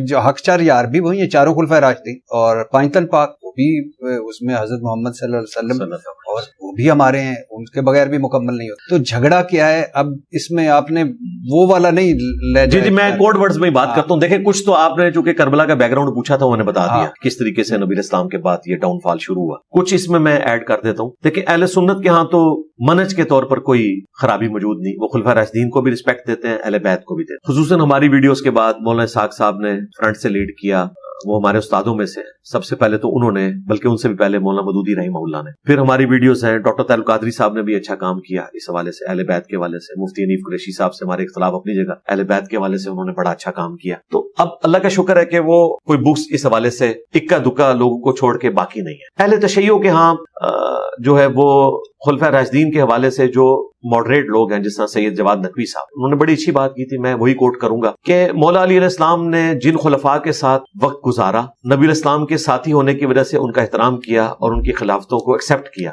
آج ہمیں بھی ان کی خلافت کو ایکسیپٹ کرنا چاہیے. ٹھیک ہے اختلاف رائے شروع میں تھا, لیکن بعد میں حضرت علی نے کمپرومائز کیا. یہ کہتے ہیں جی امت کے وسیع تر مفاد میں کمپرومائز کیا, جب کر لیا تو ٹھیک ہے. جہاں حضرت علی کی جنگ ہے ہم آج تک جنگ رکھتے, جہاں آپ نے بوڑھے وقت میں تلوار اٹھائی وہاں پہ ہماری بھی جنگ ہے, لیکن اس میں بھی سیدہ عائشہ سلام اللہ علیہا ان کو معاف کر دیا. سیدنا طلحہ زبیر تو ویسے ہی جنگ چھوڑ کے انہوں نے بھی معذرت کر لی. جنگ جمل کے لوگ تو ویسے ہی سائڈ پہ ہو گئے. جنگ صفین میں بھی جو لوگ بےچارے ورگلائے گئے ان کا معاملہ الگ, ان کے بارے میں بھی مولا علی نے پھر فرما دیا کہ ان کے جو سربراہ ہیں ان کے ساتھ قیامت والے دن اللہ کے حضور میرا معاملہ طے ہوگا. باقی جو ان کے مقتولین ہیں اور ہمارے مقتولین وہ بھی جنت میں. تو ہم اس میں بس اتنا ہی بیان کریں جتنا قرآن و حدیث میں آیا. کسی صحابی کی رسپیکٹ کم نہ ہو, انسان تھے, غلطی ہو سکتی ہے. حق حضرت علی کے ساتھ ہے, یہ اہل سنت کا بھی عقیدہ ہے, اہل تشیع کا بھی. ہم حق 4 یار کا مطلب یہ سمجھتے ہیں کہ چاروں خلفاء حق پہ ہیں اور ان کے مخالفین جو ہیں وہ اجتہادی غلطی کے اوپر ہیں. خلیفہ راشد کی پیروی کا ہمیں حکم تھا. جامع ترمذی میں، سنن ابی داؤد میں، ابن ماجہ میں حدیث ہے علیکم بسنتی وسنت الخلفاء الراشدین المہدیین، اور سٹارٹ ہوتا ہے تم میرے بعد بہت اختلاف دیکھو گے. یہ آپ کے آخری خطبات میں سے ہے. اور وہ ارباز بن ساریہ کہتے ہیں جب نبی الاسلام یہ خطبہ دے رہے تھے تو ہر آنکھ اشک بار تھی، جیسا کہ نبی الاسلام ہم سے رخصت ہو رہے ہیں. تو آپ نے فرمایا تم عنقریب بہت بڑا اختلاف دیکھو گے، اس وقت تم میری اور میرے خلفاء راشدین کی سنت کو مضبوطی سے پکڑ لینا اپنی داڑھوں سے، اور دین میں نئی نئی بدعتوں سے بچنا. تو دیکھیں سیدنا ابوبکر کے خلاف ہزاروں لوگ کھڑے ہوئے، مرتدین کھڑے ہوئے، منکرین زکات کھڑے ہوئے، جھوٹے پیغمبر 2 کھڑے ہوئے ان کے ماننے والے. ہم حضرت ابوبکر کے ساتھ ہیں. سیدنا عمر کا دور اس اعتبار سے فتنوں سے پاک تھا کہ ہمیں صرف رومنز اور پرشینز کے ساتھ لڑنا پڑا. انٹرنل سارے ایشوز سیٹل ہو چکے تھے عرب، وہ سیدنا ابوبکر نے بڑے اچھے طریقے سے ان کو مینج کیا. سیدنا عثمان کے دور میں جو ان کے مخالفین کھڑے ہوئے ان کو پروٹیسٹ کرنے کی سیدنا عثمان نے اجازت دی، لیکن جو ایکٹیویٹی پرفارم ہوئی اس میں ہم حضرت عثمان کے ساتھ، ہم بلوائیوں کے ساتھ نہیں. ان کو خارجی کہتے ہیں، خارجی تو حضرت علی کے مخالفین. پھر حضرت علی کے دور میں جنگ جمل، صفین، نہروان، تینوں جنگوں میں ہم حضرت علی کو حق میں مانتے ہیں، مخالفین کو ہم غلطی پر مانتے ہیں. ان میں جو اصحاب ہیں ان کا احترام اپنی جگہ، لیکن جو غلطی ہے وہ غلطی ہے. تو اگر اس کو دیکھ کر آگے معاملات کو لے کے چلا جائے اور حضرت علی کے ساتھ کھڑے ہوں آپ. سیدنا علی نے کبھی اپنے مخالفین کے لیے لعنت نہیں کروائی. المستدرک للحاکم میں حدیث موجود ہے اور نہج البلاغہ میں بھی، کہ اب سنی اور شیعہ دونوں میں ہو گئے. حاکم اہل سنت کی کتاب نہج البلاغہ، شیعہ مانتے ہیں کہ مولا علی نے جنگ صفین کے موقع پر کچھ لوگوں کو دیکھا کہ وہ اپنے مخالفین پہ سب و شتم کر رہے ہیں، تو انہوں نے کہا نہیں، گالی نہ دو، ان کی غلطی علمی طریقے سے ان پہ ہائی لائٹ کرو تاکہ یہ راہ حق سے ہٹنے والے لوگ واپس آ جائیں. تو حضرت علی نے میدان جنگ میں بھی مورائل بلند کرنے کے لیے بھی یہ نہیں کہا کہ آپ ان پہ لعنت کرو، حالانکہ اس وقت تو جوش ہوتا ہے، کہا علمی طریقے سے ان سے بات کرو تاکہ یہ حق کی طرف واپس آ جائے. تو آج تو بالکل کوئی سب و شتم والا معاملہ نہیں ہونا چاہیے. اور اب میں دیکھ رہا ہوں وقت کے ساتھ جواد نقوی صاحب جیسے لوگ، شہنشاہ نقوی صاحب جیسے لوگ، یہ ماڈریٹ لوگ ہیں، اور اگر شیعہ کا ممبر ان کے پاس رہے، جتنے یعنی احسن انداز میں یہ اپنی گفتگو کرتے ہیں، تو انشاءاللہ تعالیٰ امید ہے کہ اس طرف سے غلو نہیں ہوگا. اور دوسری طرف اہل سنت کے ہاں بھی جو لوگ اہل بیت کے مرتبے کو جانتے ہیں، بیان کرتے ہیں، ڈاکٹر طاہر القادری صاحب، مفتی حنیف قریشی صاحب، ان کو اہل سنت کی طرف سے پروموٹ کیا جائے. بلکہ سب سے بڑھ کر میں سمجھتا ہوں مولانا طاہر جمیل صاحب، کوئی شک نہیں ہے کہ انہوں نے اپنے فرقے سے ٹکر لی ہے، کیونکہ اس وقت تو ناسبیت کا جھنڈا پریکٹیکلی ان کے فرقے نے اٹھایا ہوا تھا. تو وہ نکلے دیوبند سے، اور اہل حدیث سے مولانا اسحاق صاحب نکلے. اللہ تعالیٰ نے وہ 2 بڑے فرقے جن کے اندر ناسبیت کے جراثیم تھے، 2 بڑے بندے نکالے، اور دیکھیں انہوں نے سپر سیڈ کیا. انڈیویجول ہوتے ہوئے ان کی دعوت سپر سیڈ کر گئی. ایسے لوگوں کو پروموٹ کیا جائے، اپنے اپنے فرقے کے لوگوں کی بات لوگ سن لیتے ہیں، اور اہل بیت کا مرتبہ لوگوں کو بتایا جائے. خلفائے راشدین کا تو الحمدللہ ہمارے پلیٹ فارم سے بھی بیان ہو رہا ہے، باقی لوگ بھی کر رہے ہیں. تو ان چکروں سے باہر نکل کے امت کو جو ہے وہ کامن ٹرم کے اوپر جوڑا جائے. اور میں اس میں غدیر خون کی حدیث ضرور بیان کروں گا جو کامن بانڈ ہے اہل سنت اہل تشیع کے ہاں. یہ حدیث ہے صحیح مسلم میں 4 طرق ہیں اوپر تلے، 6225 سے 6228 تک. نبی الاسلام نے اپنی وفات سے 2.5 مہینے پہلے ایک خطبہ دیا، اور یہ حجۃ الوداع کے بھی بعد کا خطبہ ہے. مکے سے مدینے آتے ہوئے حج سے واپسی پہ خم نبی گاؤں پہ پڑاؤ کیا، اونٹ کے پالان کا ممبر آپ کے لیے لگایا گیا، پانی کے لیے وہاں پر پڑاؤ ہوا تھا. وہاں نبی الاسلام نے پھر صحابہ کرام کو کہا کہ دیکھو آگاہ ہو جاؤ، میں بھی ایک انسان ہوں، قریب ہے کہ اللہ کا قاصد یعنی موت کا فرشتہ میرے پاس آئے اور میں اس کی دعوت قبول کر لوں. میں اپنے بعد تم میں 2 بھاری چیزیں چھوڑ کے جا رہا ہوں. ان میں سے پہلی چیز اللہ کی کتاب ہے، اس میں ہدایت ہے، اس میں نور ہے. اللہ کی کتاب اللہ کی رسی ہے، جو اسے پکڑے گا وہ ہدایت پہ ہوگا، جو چھوڑ دے گا وہ گمراہ ہو جائے. اللہ کی کتاب اللہ کی رسی ہے. وَاعْتَصِمُوا بِحَبْلِ اللَّهِ جَمِيعًا وَلَا تَفَرَّقُوا، یعنی وہ جو آیت حبل اللہ تھی اس میں اللہ کی رسی، نبی الاسلام نے کہا قرآن. پھر آپ علیہ السلام نے فرمایا دوسری بھاری چیز میرے اہل البیت ہیں، میں اپنے اہل البیت کے معاملے میں تمہیں اللہ کا خوف دلاتا ہوں، میں اپنے اہل البیت کے معاملے میں تمہیں اللہ کا خوف دلاتا ہوں، میں اپنے اہل البیت کے معاملے میں تمہیں اللہ کا خوف دلاتا ہوں. 3 دفعہ ارشاد فرمایا، یعنی میری وفات کے بعد ان کے ساتھ اس نے سلوک کرنا. آپ کو بتا دیا گیا تھا کہ آپ کی امت ان کے ساتھ اچھا سلوک نہیں کرے گی. جس طرح آپ کو بتا دیا گیا کہ دجال آئے گا، آپ نے امت کو دجال سے ڈرایا. آپ کو بتا دیا گیا کہ اس امت کا فتنہ مال ہے، آپ نے امت کو ڈرایا. امت کو نہیں ڈری، نہ قرآن کو عقیدوں کے لیے پکڑا، نہ اہل بیت کو زندہ چھوڑا، الٹ چلی، لیکن نبی الاسلام نے اپنا حق ادا کیا. تو غدیر خم پہ امت کو اکٹھا کریں، قرآن سے عقائد لیں. امام جعفر صادق علیہ السلام کا قول ہے کہ ہمارا بھی کوئی قول قرآن کے خلاف ہو اسے چھوڑ دو. ان کا کوئی قول خلاف ہو ہی نہیں سکتا، بیسیکلی لوگوں نے ان کی طرف غلط چیزیں منسوخ کی. اور دوسرا اہل بیت کا احترام، ان کے ساتھ آپ اپنا رشتہ مضبوط کریں، ان سے محبت کا رشتہ، ان کو فالو کرنے کا رشتہ، ہر چیز اس کے اندر شامل ہے. اور مسند احمد میں، سنن نسائی الکبریٰ میں اور باقی کتابوں میں یہ حدیث آگے بھی چلتی ہے کہ اسی موقع پر غدیر خم کے موقع پر نبی الاسلام نے مولا علی کا ہاتھ یوں صحابہ کرام میں بلند کیا پکڑ کے اور کہا من کنت مولاہ فہذا علی مولا، پھر جس کا مولا میں اس کا مولا علی. بلکہ اس سے پہلے نبی الاسلام نے حق ولایت بتایا کہ قرآن میں ہے النبی اولی بالمؤمنین من انفسہم وازواجہ امہاتہم، نبی مومنین مومنین کی جانوں پر ان سے بڑھ کر حق رکھتے ہیں، نبی کی بیویاں امت کی مائیں ہیں، تو کیا تم میرا یہ حق تسلیم کرتے ہو؟ سب نے کہا کرتے ہیں۔ پھر آپ نے فرمایا کہ اگر میرا حق تسلیم کرتے ہو پھر علی کا بھی حق تسلیم کرو، کہ جس طرح میں تمہارا مولا ہوں، دلی محبوب، آقا، جگری یار، یہ سارے ایمان درست ہیں، پھر علی کو بھی رکھنا ہے۔ پھر آپ نے اسی حالت میں دعا کی، اے اللہ اس سے محبت کر جو علی سے محبت رکھے، اس سے بغض رکھ جو علی سے بغض۔ اس کے بعد سیدنا عمر نے مبارک دی کہ علی آپ کو مبارک ہو کہ آپ تو پوری امت کے مولا بن گئے۔ نبی اسلام نے اس موقع پہ یہ بھی فرمایا، جامع ترمذی میں المستدرک للحاکم کے اندر موجود ہے کہ علی میرے بعد پوری امت کے مولا ہیں۔ تو الحمدللہ صحابہ کرام نے ان کی رسپیکٹ کام نہیں ہونے دی۔ ٹھیک ہے، خلافت کے معاملے میں ایک ایشو ہوا، اس پہ کوئی اختلاف رائے ہو سکتا ہے، لیکن مولا علی کو چیف جسٹس کا عہدہ دیا، اور اوریجنل والا چیف جسٹس، آج کل والے چیف جسٹس نہیں، اوریجنل، جہاں واقعی خلیفہ وقت بھی پیش ہوتا تھا۔ سیدنا عمر جیسا خلیفہ ہو، چیف جسٹس اس کا علی ہو، اور تینوں ٹاپ کے لوگ، مدینے میں چیف جسٹس علی، کوفے میں ابن مسعود، شام میں ابو درداء۔ اب یہ سارے وہ لوگ تھے جو بالکل اصحاب صفا، غریب لوگ، لیکن تقوی میں اور علم میں اپنا ثانی نہیں رکھتے تھے تینوں بندے۔ حضرت عمر نے جب چنا مدینے کے لیے حضرت علی کو چیف جسٹس، کوفہ جو پرشین امپائر گرائی تھی اور فوجی چھاونی بنائی، ابن مسعود کو لگایا، غریب ترین صحابی لیکن علم میں سب سے ٹاپ پہ، اور شام میں ابو درداء، وہ بھی صحابہ صفا میں سے غریب صحابی لیکن علم میں ٹاپ کے اوپر۔ پرشین امپائر کے بعد رومن امپائر تھی وہ جو گری شام میں، ان کو لگایا۔ تو سیدنا عمر نے بھی یعنی رسپیکٹ دی۔ حضرت عثمان کے تو خیر وہ آپ سمجھ لیں کہ وزیر ہی تھے، ساتھ ہی اٹیچ تھے، اور پھر اس کے بعد خلافت بھی ان کے پاس آئی۔ تو یہ پازیٹیو چیزیں کافی موجود ہیں سنی اور شیعہ کے، ہاں ان کو ہائی لائٹ کیا جائے اور اس فرقہ واری سے باہر نکلے۔ ہاں سیدھی بات ہے، حق چار یار بھی ہمارے، جی جی الحمدللہ، اہل بیت بھی ہمارے، پنجتن پاک بھی ہمارے، علی علیہ السلام بھی ہمارے، حسین علیہ السلام بھی ہمارے۔ بلکہ اب تو یعنی میں کئی لوگوں کو میں نے دیکھا کہ اب وہ یعنی نوجوان ہمارے بعد کے سم ٹائم ڈسکس کرتے ہیں اور کہتے ہیں کہ پتہ ہے رضی اللہ تعالیٰ عنہ بھی جائز ہے اور علیہ السلام بھی جائز ہے۔ کیا میں حیران رہ گیا، اور یعنی میں نے کہا کیسے پتہ چلا آپ کا؟ انہوں نے کہا، اور ایک دو لوگوں کا کہا کہ اب ہمیں پتہ چلا ہے۔ اچھا، اس میں تھوڑا ویلیو ایڈیشن کر دوں۔ دیکھیں علیہ السلام تھوڑا سا ہی غور کرتے ہیں، انہیں پتہ چل جاتا۔ یہ قبرستان جا کے کیا دعا پڑھتے ہیں؟ السلام علیکم اہل الدیار من المؤمنین والمسلمین، صحیح مسلم میں علیہ السلام کہہ رہے ہوتے ہیں۔ پھر قبر رسول پہ کیا کہتے ہیں؟ السلام علیکہ یا رسول اللہ، السلام علیکہ یا ابا بکر، السلام علیکہ یا عمر رضی اللہ عنہ، یا ابا بکر نہیں کہتے۔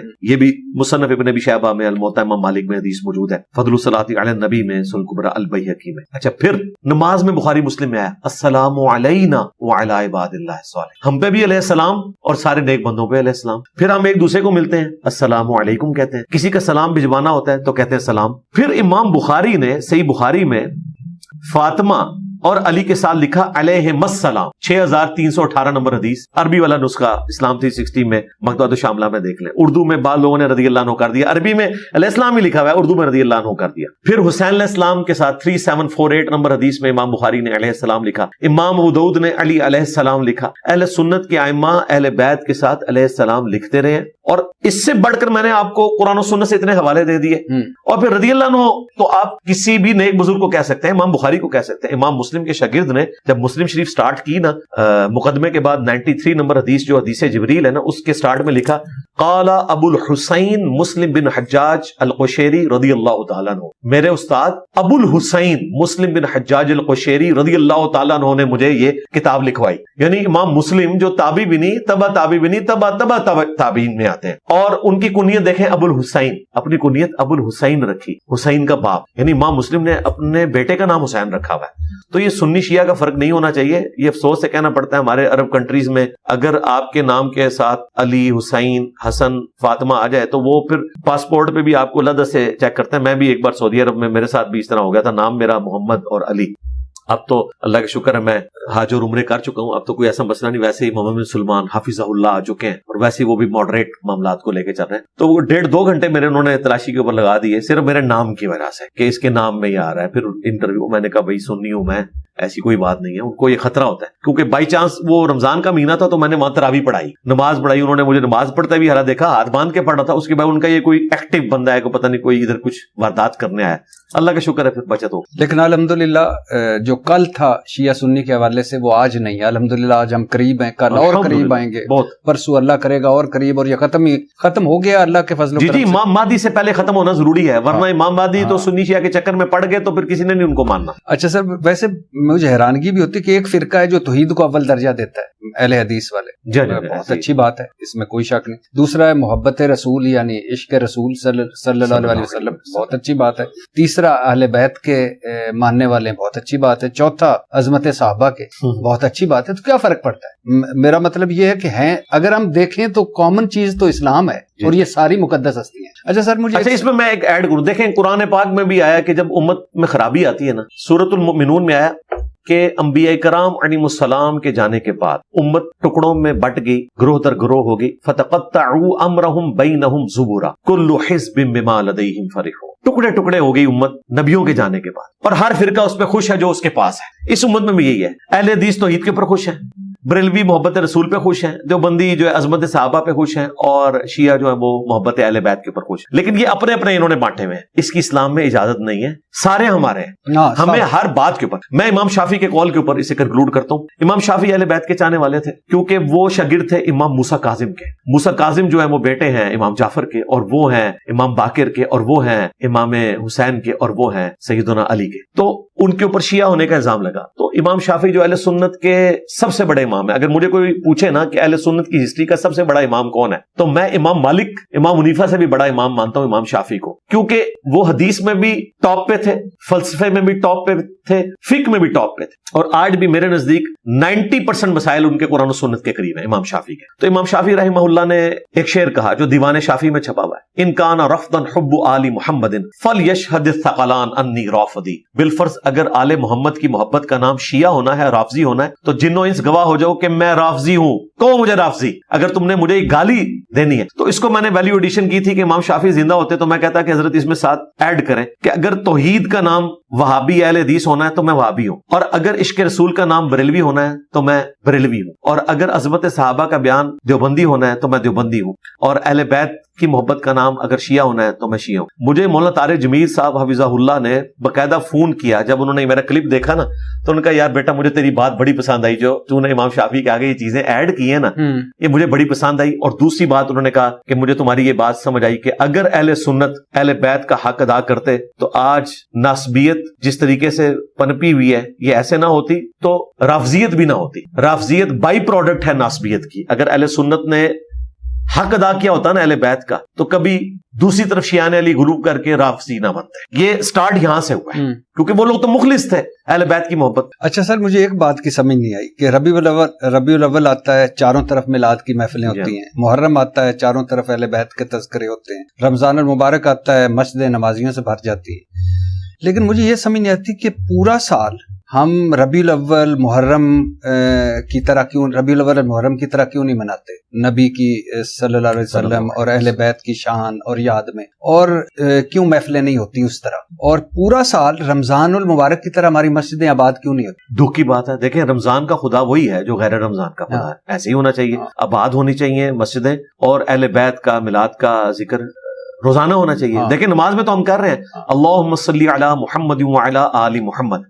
اس کے بغیر تو ہمارا ذکر ہی مکمل نہیں ہو رہا۔ جو سب سے بڑا ذکر ہے وَأَقِمِ الصَّلَاةَ لِذِكْرِي، میری یاد کے لیے نماز کو قائم رکھنا۔ تو یہ آپ کی بات درست ہے، پورا سال ذکر ہونا چاہیے۔ ہم تو اپنے پلیٹ فارم سے بھی پورا سال ذکر کرتے ہیں، لیکن یہ بات درست ہے کہ جب وہ مہینے آتے ہیں نا اس وقت ایک تھوڑا ماحول بنا ہوتا ہے۔ رمضان مبارک میں آپ دیکھیں آپ کی بھی پوڈ کاسٹ ریکارڈ ہوئی، ان کی اتنی بڑی ویورشپ جانے کی ایک بڑی وجہ رمضان کا مہینہ بھی تھا، ذرا ایک ماحول بنا ہوا تھا۔ تو رمضان میں ایک ماحول بنا ہوتا ہے، ربیع الاول میں ربیع الاول کا ماحول بنا ہوتا ہے، اور محرم میں محرم کا۔ ایک بہت بڑے پاکستان کے اینکر ہیں، انہوں نے کل رابطہ کیا جی میں نے آپ سے پروگرام کرنا ہے دجال کے اوپر۔ میں نے کہا دجال پہ کریں گے، لیکن محرم کا مہینہ یار، محرم کے مہینے میں تو اہل البیت کا ذکر خیر ہونا چاہیے، لوگ سننا بھی چاہتے ہیں۔ اس وقت اگر آپ مجھ سے آ کے اور چیزیں ڈسکس کریں گے تو میرا طبیعت آمادہ نہیں ہوگی، میں اپنے ضمیر کے ساتھ انصاف نہیں کروں گا کہ میں یار 9 محرم کے دن بیٹھ کے 10 محرم کے دن بیٹھ کے میں باتیں وہ والی کر رہا ہوں جو آج سے ریلیٹڈ نہیں ہے۔ ٹھیک ہے اور ٹائم ہے لیکن اس کو اسپیسیفک کریں۔ لیکن آپ کی بات درست ہے، 2750 نمبر حدیث ہے صحیح مسلم کے اندر، نبی علیہ السلام ہر پیر کو روزہ رکھتے تھے۔ پوچھا گیا کیوں رکھتے ہیں؟ فرمایا فیہ ولدت وفیہ انزل علی، اس دن میں پیدا ہوا، اس دن مجھ پہ پہلی وحی نازل ہوئی۔ تو نبی علیہ السلام جشن میلاد اور جشن قرآن ہر پیر کو مناتے تھے، یعنی ربیع الاول میں نہیں، ہر پیر کو۔ تو محرم بھی پورا سال چل رہی، محرم، رمضان، ربیع الاول۔ اچھا سر، بہت سارے لوگوں نے مجھے کہا ہے کہ جب آپ نے دوبارہ محمد علی مرزا صاحب کے ساتھ بیٹھنا ہے تو ان سے ضرور کہنا ہے کہ آپ، میرا پہلا سوال پچھلی پوڈ کاسٹ کا یہی تھا کہ آپ کیوں اختلافی موضوعات چھیڑتے ہیں، اور آج تو میں نے بھی نہیں چھیڑا، آپ نے بھی نہیں چھیڑا، اور ہم نے گول مول بات کر کے، کیونکہ آج ذکر حسین ہے، ذکر اہل بیت ہے، ذکر اسلام ہے، تو کیوں آپ سر مجھے ایک بات بتائیے گا، آپ لہجہ سخت اور درست ہوتا ہے، آج خوش ہیں؟ ہاں آج ابھی تک خوش ہوں۔ اس کی وجہ یہ ہے کہ جب آپ پہلی بال مجھے اوور پچ کرائیں، دوسری فل ٹاس دیں تو میں تو باؤنڈری سے باہر پھینکوں گا نا۔ نہیں، آج آپ نے سٹارٹ اتنے پیارے انداز میں کیا، یہ ٹاپک آپ مجھ سے جب بھی ڈسکس کریں گے، آپ استنجا کا طریقہ پوچھے تو میں اسی طریقے سے بیان کروں گا۔ اختلافی موضوع جب ڈسکس ہوگا تو اس کا ایک نہیں، میں یہ نہیں کہہ رہا کہ آپ اختلافی موضوعات ڈسکس نہ کریں، کیونکہ بتانا پڑتا ہے کہ یہ صحیح ہے، یہ اب تو آپ کو سمجھ لگ گئی ہوگی، آپ اتنی جگہ سے ہو کے آئے کہ اختلافی موضوع کتنی ہے۔ لیکن میں کہتا ہوں کہ آپ کا لہجہ سخت اور درست سمجھتے ہیں، دال ریشین تے درست، اور زبان تلخ اور پسندیدہ موضوع آپ کا، اس وقت آپ کے چہرے پہ ایک زندگی کیسے ایسے لہریں دوڑتی ہیں جب آپ اختلافی موضوع پہ آتے ہیں کسی کو کہ تمہارا یہ غلط، تمہارا یہ غلط، تمہارا یہ غلط۔ تو یہ نیچرل سٹائل ہے۔ نہیں، آپ نے کچھ سیکھا نہیں کہ تھوڑا سا دھیما ہونا چاہیے، تھوڑا سا؟ آپ نے ابھی مجھے کہا کہ حضرت علی علیہ السلام نے جنگ میں بھی کہا کہ نہیں، گالی گلوچ نہ کسی کو، علمی طور پر آپ بات علمی کر رہے ہو، لیکن اگلے کو یوں لگ رہی ہوتی ہے جیسے سینے میں تیروں کی۔ جی میں اس کا جواب دیتا ہوں۔ پہلی بات ہے کہ یہ میرا سوال نہیں ہے، یہ مجھ سے کہا کہ جب بھی آپ نے مرزا صاحب کے پاس دوبارہ جانا ہے، دیکھیں پہلی بات یہ ہے کہ مولانا طارق میر صاحب نے بھی مجھ سے یہی بات کی، تو میں نے اس وقت انہیں سمجھایا لیکن انہیں سمجھ نہیں آئی۔ پھر جب ان پہ مشکل وقت آیا پھر انہیں سمجھ آئی۔ میں نے کہا جی آپ نے کیا سخت انداز میں حدیث بیان کی تھی، من کنت مولا فہذا علی مولا، آپ تو اتنا میٹھا میٹھا بول رہے تھے ممبر سے کہ حضرت علی ہمارے ہیں، جو شیعہ مولا علی کہتے ہیں تو بالکل ٹھیک کہتے ہیں، جب ہم عثمان کو غنی، ابو بکر کو صدیق اور عمر کو فاروق کہتے ہیں تو ہم علی کو مولا علی کیوں نہ کہیں؟ تو قتل کی دھمکیاں ملی ہیں طارق جمیل صاحب، پتہ کس بات پہ؟ کہ سچ بات تھی لیکن اقرار تو نہیں کرنا چاہیے تھا، تو طارق جمیل صاحب نے تو کوئی سخت رویہ استعمال نہیں کیا تھا، اس کے باوجود ان کو قتل کی دھمکیاں ملی ہارڈ لائنرز کی طرف سے۔ پھر طارق جمیل صاحب کو بات سمجھ آ گئی کہ جب آپ ایسی بات کریں جس سے کسی کے مفادات کے اوپر ضرب پڑے اور سینسر کرتے ہوئے کسی کی دم پر پاؤں پڑے، یہ میں نے بعد میں بات کی، پہلے والی بات وہ بات میں نے اس لیے کر دی کہ میرے بھی کچھ چاہنے والے ہیں جو وہی جملہ سننا چاہتے ہیں، تو پھر وہ یہ نہیں دیکھتا کہ انداز کیا ہے۔ باقی آپ کی بات ہم نے یعنی رکھی ہوئی ہے اپنے پاس اور آج ہم نے اس چیز کا اظہار کیا، لیکن میں ایک اور بات کروں، یہ کیا بات ہے کہ اختلافی موضوع اور اتنے پیشن کے ساتھ ایک بندہ بیان کرے اور دنیا اس کی بات کو سنتی ہے، اور جو میٹھے انداز میں بیان کرتا ہے اس کی بات کے اوپر اس کے اپنے ماننے والے خلاف ہوتے ہیں، لیکن بات اس کی اس طریقے سے چلتی نہیں۔ اگر اس انداز کا نقصان مجھے کوئی ہوتا نا تو یہ ہونا چاہیے تھا کہ لوگ مجھے سنتے ہی نا۔ سب سے زیادہ اس وقت، یہ میں تکبر کے طور پہ نہیں کہہ رہا، میں یعنی آپ کہہ دیں تحدیث نعمت کے طور پر، اس وقت پلانٹ ارتھ پہ جتنے اسلامک سپیکرز ہیں ان میں سب سے زیادہ ویورشپ ہماری ہے، ہم سے آدھی بھی کسی کی نہیں ہے، 1/4 بھی کسی کی نہیں ہے، سوائے اس کے کہ کوئی ہماری تصویر ساتھ لگا، اور اس کے لیے آپ پریکٹیکلی جا کے آفیشیل چینل آپ وزٹ کر سکتے ہیں۔ پاکستان میں سب سے زیادہ سبسکرائبر طارق جمیل صاحب کے ہیں، 8.8 ملین، ایوریج ویورشپ ان کی 15 سے 20 ہزار ہے۔ اس کے بعد پاکستان میں مفتی طارق مسعود صاحب ہیں، 4.9، ایوریج ویورشپ ان کی 2 سے 3 ہزار ہے۔ اس کے بعد ڈاکٹر ذاکر نائک، ان کی بھی آلموسٹ اتنا ہی ہے، 4.5 کے قریب، اور ان کی ایوریج ویورشپ جو ہے وہ 500 سے 1000 کے درمیان، ہزاروں میں بھی نہیں ہے۔ مفتی بینک 1000 کے انڈر ہے، 5 ملین سے زیادہ سبسکرائبر ہے۔ نعمان علی خان آلموسٹ کوئی 3 ملین کے قریب ان کے سبسکرائبر ہیں، ایوریج ویورشپ ان کی 10 سے 12 ہزار۔ ہماری الحمدللہ جو بھی اسپیشل ویڈیو میری ریکارڈ ہوتی ہے 1.5 2 لاکھ 3 لاکھ، اور پھر وقت کے ساتھ ساتھ جب وہ اسپیشل ٹاپک ہوتا ہے، آپ یہ میری کربلا کے اوپر 72 سوالات جب ریکارڈ ہوئی تھی اس وقت تو 50-60 ہزار لوگوں نے دیکھی تھی 2019 میں، آج 1 ملین سے اوپر ہے۔ جب میں نے نماز کا پریکٹیکل ریکارڈ کروایا اس وقت تو وہ دیکھی تھی 60-70 ہزار لوگوں نے، آج سے آلموسٹ کوئی 6 سال پہلے، آج وہ تقریباً 4 ملین کراس کر چکا ہے۔ تو وہ پرانا بھی نہیں ہوتا کلپ اور چلتا جاتا ہے۔ مجھے بتائیں یہ کون سی گدڑ سنگی ہے؟ میں نے کوئی بندے برتی کی ہے؟ تو آپ آپ کے کہنے کا مقصد یہ ہے کہ آپ ریویوز، ویوز اور ملینز کی وجہ سے لہجہ سخت رکھتے ہیں؟ نہیں، اس وجہ سے نعوذ باللہ نہیں، یہ تو میں نے کہا ہی نہیں ہے، بلکہ میں آپ کو بتاتا ہوں، میں نے بات کچھ اور کی، 1 منٹ میں باقیوں کو مائنس کر دیا۔ نہیں، میں نے مائنس نہیں کیا، میں نے آپ کو بتایا، میں آپ کو بتا رہا ہوں کہ بات کی سچائی اتنی ہے کہ میرا ترش رویہ بھی لوگوں کو ہضم ہو رہا ہے، میں یہ بتا رہا ہوں، اس کی وجہ سے دنیا میں چینج آئی۔ آپ اس ترش رویے کو غلط سمجھتے ہیں نا؟ نہیں، میں بالکل غلط نہیں سمجھتا، میں گالی گلوچ کو غلط سمجھتا۔ نہیں، آپ ایک بات جو محبت سے کی جا سکتی ہے، بہتر طریقے سے کی تو اب میں کر رہا ہوں نا جی، آپ کے ساتھ کی ہے میں نے ریکارڈنگ، اور اس سے پہلے میرے کچھ ایسے بھی ریکارڈ ہیں پروگرام. اس میں ایک سوال بھی میں ایسا ڈالتا نا. چلیں آپ ڈالیں. نہیں میں نہیں چلیں میں دیکھیں میں یہ بڑی اچھی بات ہوگی. بھٹی صاحب آپ میری دھوم پہ پاؤں رکھیں اور مجھے آپ یہ کہہ دیں کہ میں نے اس کو پیارے انداز میں بیان کرنا ہے، میں آپ کو کر کے بتاؤں گا، لیکن وہ آپ کے لیے. اس کی وجہ سے کسی کی اصلاح ہوتی ہے نہیں ہوتی ہے وہ آپ کے کھاتے میں. آپ کر کے دیکھیں، دین کے اوپر سوال کر کے دیکھیں، میرے اوپر کوئی اعتراض کر کے دیکھیں. میں آپ کو بتاؤں، میرے پاس جب آپ آئے تھے آپ نے ذرا یہ کیمرے میں ایمانداری سے بتانا ہے، لوگوں کو پتہ بھی چل جائے. میں نے تو بتا دیا یہ راز. آپ نے مجھ سے یہ ڈسکس کیا تھا کہ میں رمضان کے مسائل ڈسکس کرنے آ رہا ہوں، یہی کہا جی. مجھے تو پتہ ہی نہیں تھا آپ T20 کھیلنے آ رہے ہیں. باقی سب نے تیاری کی ہوئی تھی، مجھے تو نہیں پتا تھا. میرے تو آسان خطا ہو گیا نا جب آپ نے وہ سوال شروع کیا. میں نے کہا یہ بندہ میرے ساتھ کیا کر رہا ہے، لیکن میں نے اپنے جذبات پہ قابو رکھا اور میں نے کہا آپ نے کیا رکھا؟ جذبات پہ قابو رکھا. تیاری کر کے آؤ، فوراً تیاری کر کے آؤ. وہ تو ایک جملہ ہے نا بیچ میں، جواب تو میں نے سارے دیے نا. کیا جب آپ لاجیکلی آپ سمجھتے تھے نا کہ کوئی میں 19-20 ہو رہا ہوں تو آپ مجھے اٹھا کے باہر پھینک دیتے. نہیں اٹھا کے باہر پھینکتا وہ بڑی بات ہوتی ہے. لوگوں کو بتاتے تھے کہ یہ بغیر تیاری کیا ہے. وہ اس لیے نیچے لوگوں کے کمنٹس پہ پڑھ لیں. اچھا اس کا فائدہ ہوا. کمنٹس کن کے تھے؟ آپ کے چاہنے والوں کے. چلیں آپ کا بھی کچھ چاہنے والا ہے تو بتا دیں. آپ کے چاہنے والوں نے اپنے پولیٹیکل لیڈر کی محبت میں صرف آپ کے سوال رکھے اور کہا جی دیکھو انجینئر کے ساتھ کیا ہوئی. یعنی انہوں نے آسٹریلیا کی 434 والی اننگ دکھائی، ساؤتھ افریقہ کی دیکھی نہیں تھی. اس کے بعد وہ پھر وائرل ہو. اچھا میں آپ کو بتا رہا ہوں کہ میں تو ایکسپیکٹ نہیں کر رہا تھا، لیکن میں اس ٹاپک کے اوپر چونکہ آلریڈی اپنے اوپر الزامات کے جوابات دیتا رہتا ہوں، پھر میں نے اپنے آپ کو ذہنی طور پہ تیار کیا. باقی لوگوں نے تیاری بھی کی ہوئی تھی، انہوں نے میری پوڈ کاسٹ دیکھی تھی، انہیں پتا تھا کہ ان کے ساتھ کیا ہونا ہے. اور بلکہ کراچی کے ایک مفتی صاحب نے تو بڑی اچھی بات کی کہ جسے اس کے گناہوں کی سزا دینی ہے تو بھٹی صاحب کے سامنے بٹھا دو. میں نے کہا بالکل یہ بات آپ نے ٹھیک کی ہے، اور کافی سارے لوگوں کو ان کے گناہوں کی سزا ملی ہے سوائے اس کے کہ جو جیل میں بیٹھا ہوا ہے. نہیں میں اچھا آج آپ سخت بات کریں، میں میٹھے انداز میں آپ کو جواب. نہیں میں تو صرف آپ سے یہ چونکہ میرا سوال نہیں ہے، یہ مجھے بہت سارے لوگوں نے جی اس کا جواب میں پریکٹیکلی آپ کے آڈینس کے لیے دے رہا ہوں کہ آندہ سے بھٹی صاحب مشکل سے مشکل سخت سے سخت سوال لے کے آئیں گے تو میں یہ نیت کر کے بیٹھوں گا کہ میں نے یہ پوری اننگ کھیلنی ہے. اور میں گواسکر کی طرح، جنہوں نے گواسکر کی اننگ دیکھی ہے نا کہ وہ 4 دن تک کھیلتا تھا تو اللہ کے فضل سے 50 بھی کراس نہیں ہوتا تھا، میں وہ والی اننگ کھیلوں گا اور میٹھا میٹھا جواب دوں گا. پھر آپ نے یہ دیکھ لینا. اپنے بندے کا نام لے لیں، حنیم محمد صاحب کی طرح. چلے وہ کہہ لیں. ان کا بیٹا بھی تھا، ہم نے تو ان کو نہیں دیکھا، شعیب محمد کو تو ہم نے دیکھا ہوا ہے. تو انشاءاللہ تعالی آپ اگلی بار آئیں. لیکن یہ بھی ذرا اپنے کیمرے میں بتا دیں لوگوں کو کہ جو مفتی ابھی جن کے ادھار باقی ہیں جب تک آپ ان سے ہوتے نہیں ہیں نا، میں نے ابھی تک ان کو ریبٹل اسی لیے نہیں کیا کہ وہ تقریر کر کے سائڈ پہ ہو گئے تھے. وہ پنڈی کے مفتی صاحب، وہ 17-18 سوال جو پڑے ہوئے آپ کے پاس، انہوں نے اپنے سوالات کے جواب دینے ہیں. جی انشاءاللہ. اچھا اور مجھے بتائیں اگر وہ بھاگے اور نہ دیے تو پھر آپ کیا کریں گے؟ نہیں ضرور دیں گے. اگر ایسا ہوا نہیں کبھی نہیں. چلیں میں ایک فاردا سے کبھی نہیں. اچھا یہ کب تک ٹائم ہے؟ قیامت تک ہے یا اس سے پہلے ہو جائے گا؟ نہیں ہو جائے گا. مفتی صاحب اچھے انسان ہیں، بلکہ مفتی صاحب سے کہیں کہ ربیع الاول کا مہینہ آنے والا ہے، اس سے پہلے آپ اس طرح کا ایک کر لیں، پھر آپ نے میرے پاس آنا ہے انشاءاللہ. جی انشاءاللہ. اچھا یعنی آپ خود ہی کہتے ہیں، ایک مرتبہ میں نے آپ کو سنا کسی کے خدا کو برا بھلا نہ کہو. جی بالکل. کہیں وہ آپ کسی کے جھوٹے خدا کو برا نہ کہو، کہیں وہ آپ کے سچے خدا، قرآن کی آیت ہے جی، کہیں آپ سچے خدا کو برا نہ کہہ دیں. تو یہ بڑی خوبصورت آیت ہے. میرے نبی سا ہے ہی کوئی نہیں، تیرے بابے تھے شے ہی کوئی. پہلے فکرے پہ تو جان بھی قربان، لیکن جب آپ مجھے کہیں گے اور میرے بزرگوں کو، کیا ویسے نبی صلی اللہ علیہ وسلم نے جب اسلام کی دعوت دی تھی تو کفار نے، مکہ نے پہلا کیا کہا تھا؟ اعتراض کیا تھا تم ہمارے بزرگوں کے خلاف، آپ ہمارے بزرگوں کے خلاف بول رہے.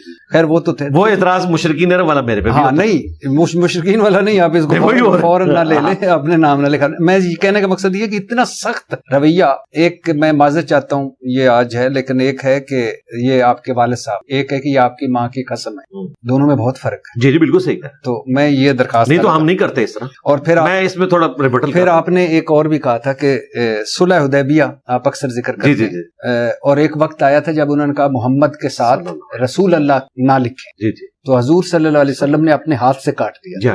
اس وقت انہوں نے نہیں کہا تھا، کوئی نہیں ساتھ بولا تھا میرے نبی سا کوئی ہے ہی کوئی نہیں، تیرا تو بابا شاہی. وہ کافر تھے نا. ہاں نہیں ساتھ بھی بیٹھے تھے ہمارے، نہیں سارے آپ کے مخاطبین اس وقت کافر تھے. ہاں لیکن ہمارے ساتھ میں آپ کو بتاتا ہوں ہمارے صحابی ساتھ رسول صلی اللہ علیہ وسلم کے ساتھ 1700 لوگ تھے نا. 1500 لوگ صحابی بیٹھے تھے. جید کافروں کو تو ہم نے یہ نہیں نہ کہنا. نہیں جید صحابہ میں سے کسی نے نہیں کہا کہ نہیں کہنا ہی نہیں چاہیے. نہیں کہنا چاہیے. اس کی وجہ کہ وہ جو مخالفین تھے نا وہ مسلمان نہیں تھے، کافر تھے. میرے جو مخاطبین ہیں وہ مسلمان. اچھا اب میں اس کو آپ کو بتاتا ہوں. آپ تو ماشاءاللہ پولیٹکس کو بھی جانتے ہیں. جنیوا جو کنونشن ہے اس کے تحت جو رائٹس ہیں وہ آپ کے مخالف فوجی کو حاصل ہیں، آپ کے فوجی کو حاصل نہیں. یعنی پاکستان کا فوجی اگر غداری کرے گا تو تختہ دار پہ چڑھے گا. انڈیا کا فوجی جس طرح کلبھوشن پکڑا گیا تو اس کو وہ رائٹس حاصل ہوں گے.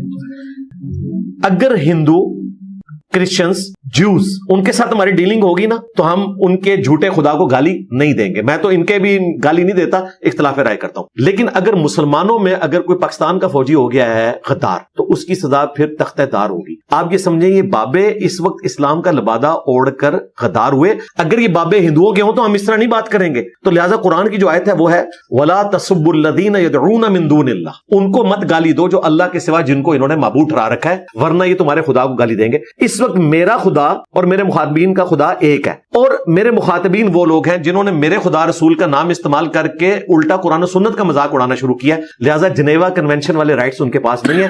اس کے لیے ان کو کہیں کہ اسلام چھوڑیں. مجھے پتا تھا. اچھا ہاں، اسلام کو چھوڑیں، باہر جائیں. اور اگلی بات یہ میں نے ان سے سیکھا ہے، یہ انہوں نے آپ کو نہیں بتایا کہ بڑے سے بڑا بزرگ غوث قطب ابدال ہو کسی صحابی کے گھوڑے کے قدموں کی خاک کے برابر نہیں. کہتے تھے نہیں، یہ کہتے تھے نا. یہ کون کہتا ہے؟ چلیں یہ دیکھیں، یہ کہتے تھے نا کہ بڑے سے بڑا غوث قطب ابدال. اور یہ کہتے ہیں عبد القادر جیلانی نے لکھا ہے کہ بڑے سے بڑا بزرگ. بات نہیں کر، میں تو آپ کی اس وقت نہیں تو یہ ہماری کامن ٹرم ہوگی نا. آپ نے کہا کامن ٹرم پہ ہے. میری اور میرے مخاطبین کی کامن ٹرم یہ ہے کہ ان کے عبد القادر جیلانی کہتے تھے بڑے سے بڑا بزرگ کسی صحابی کے گھوڑے کی خاک کے برابر نہیں. تو میں عبد القادر جیلانی سے پلس ہوں. میں کہہ رہا ہوں کہ میرے نبی کے برابر کوئی نہیں. یہ کہتے تھے کہ صحابی کے گھوڑے کی خاک جیسا کوئی نہیں. میں کہہ رہا ہوں پہلے فکرے سے تو کوئی ہے ہی نہیں. تو یہ کہتے تھے، یہ سوال چونکہ آئے تھے تو یہ عبد القادر جیلانی نے پھر غلط کہا. نہیں میں کہہ رہا ہوں کہ پہلے فکرے سے تو کوئی ہے. تو میں دوسرا جملہ عبد القادر جیلانی کا، یہ عبد القادر جیلانی کا جملہ ہے نا. عبد القادر جیلانی کہہ رہے ہیں کہ بابے جو ہوتے ہیں نا یہ صحابی کے گھوڑے کے قدموں کی خاک کے برابر نہیں. تو عبد القادر جیلانی نے غلط کہا. نہیں میں اس میں اب یہ آج اچھا میں کیمرے میں کہہ دیتا ہوں، اگر آپ کے عبد القادر جیلانی نے یہ غلط کہا ہے نا تو آپ فتویٰ دیں. میں عبد القادر جیلانی پلس ہوں اس اعتبار سے کہ انہوں نے کہا تھا کہ بڑے سے بڑا بزرگ صحابی کے گھوڑے کے قدموں کی خاک نہیں ہے. وہ جانور سے بدتر بزرگوں کو سمجھتے تھے. میں تو نبی کے مقابلے پہ بات کر رہا ہوں، کوئی شے نہیں. یہ میرے ایمان کا حصہ ہے. تمہارے عبد القادر جیلانی تو کہتے تھے بزرگ جو ہیں وہ جانور سے بھی بدتر. اچھا میں ایک سوال، یہ کاٹنا نہیں آپ نے، میں نے ان کے عبد القادر جیلانی کا بتا دیا ہے. یہ عبد القادر جیلانی کو اللہ رسول کے بعد یا شاید بعض اوقات ایک ان کے برابر پہ ہی سمجھتے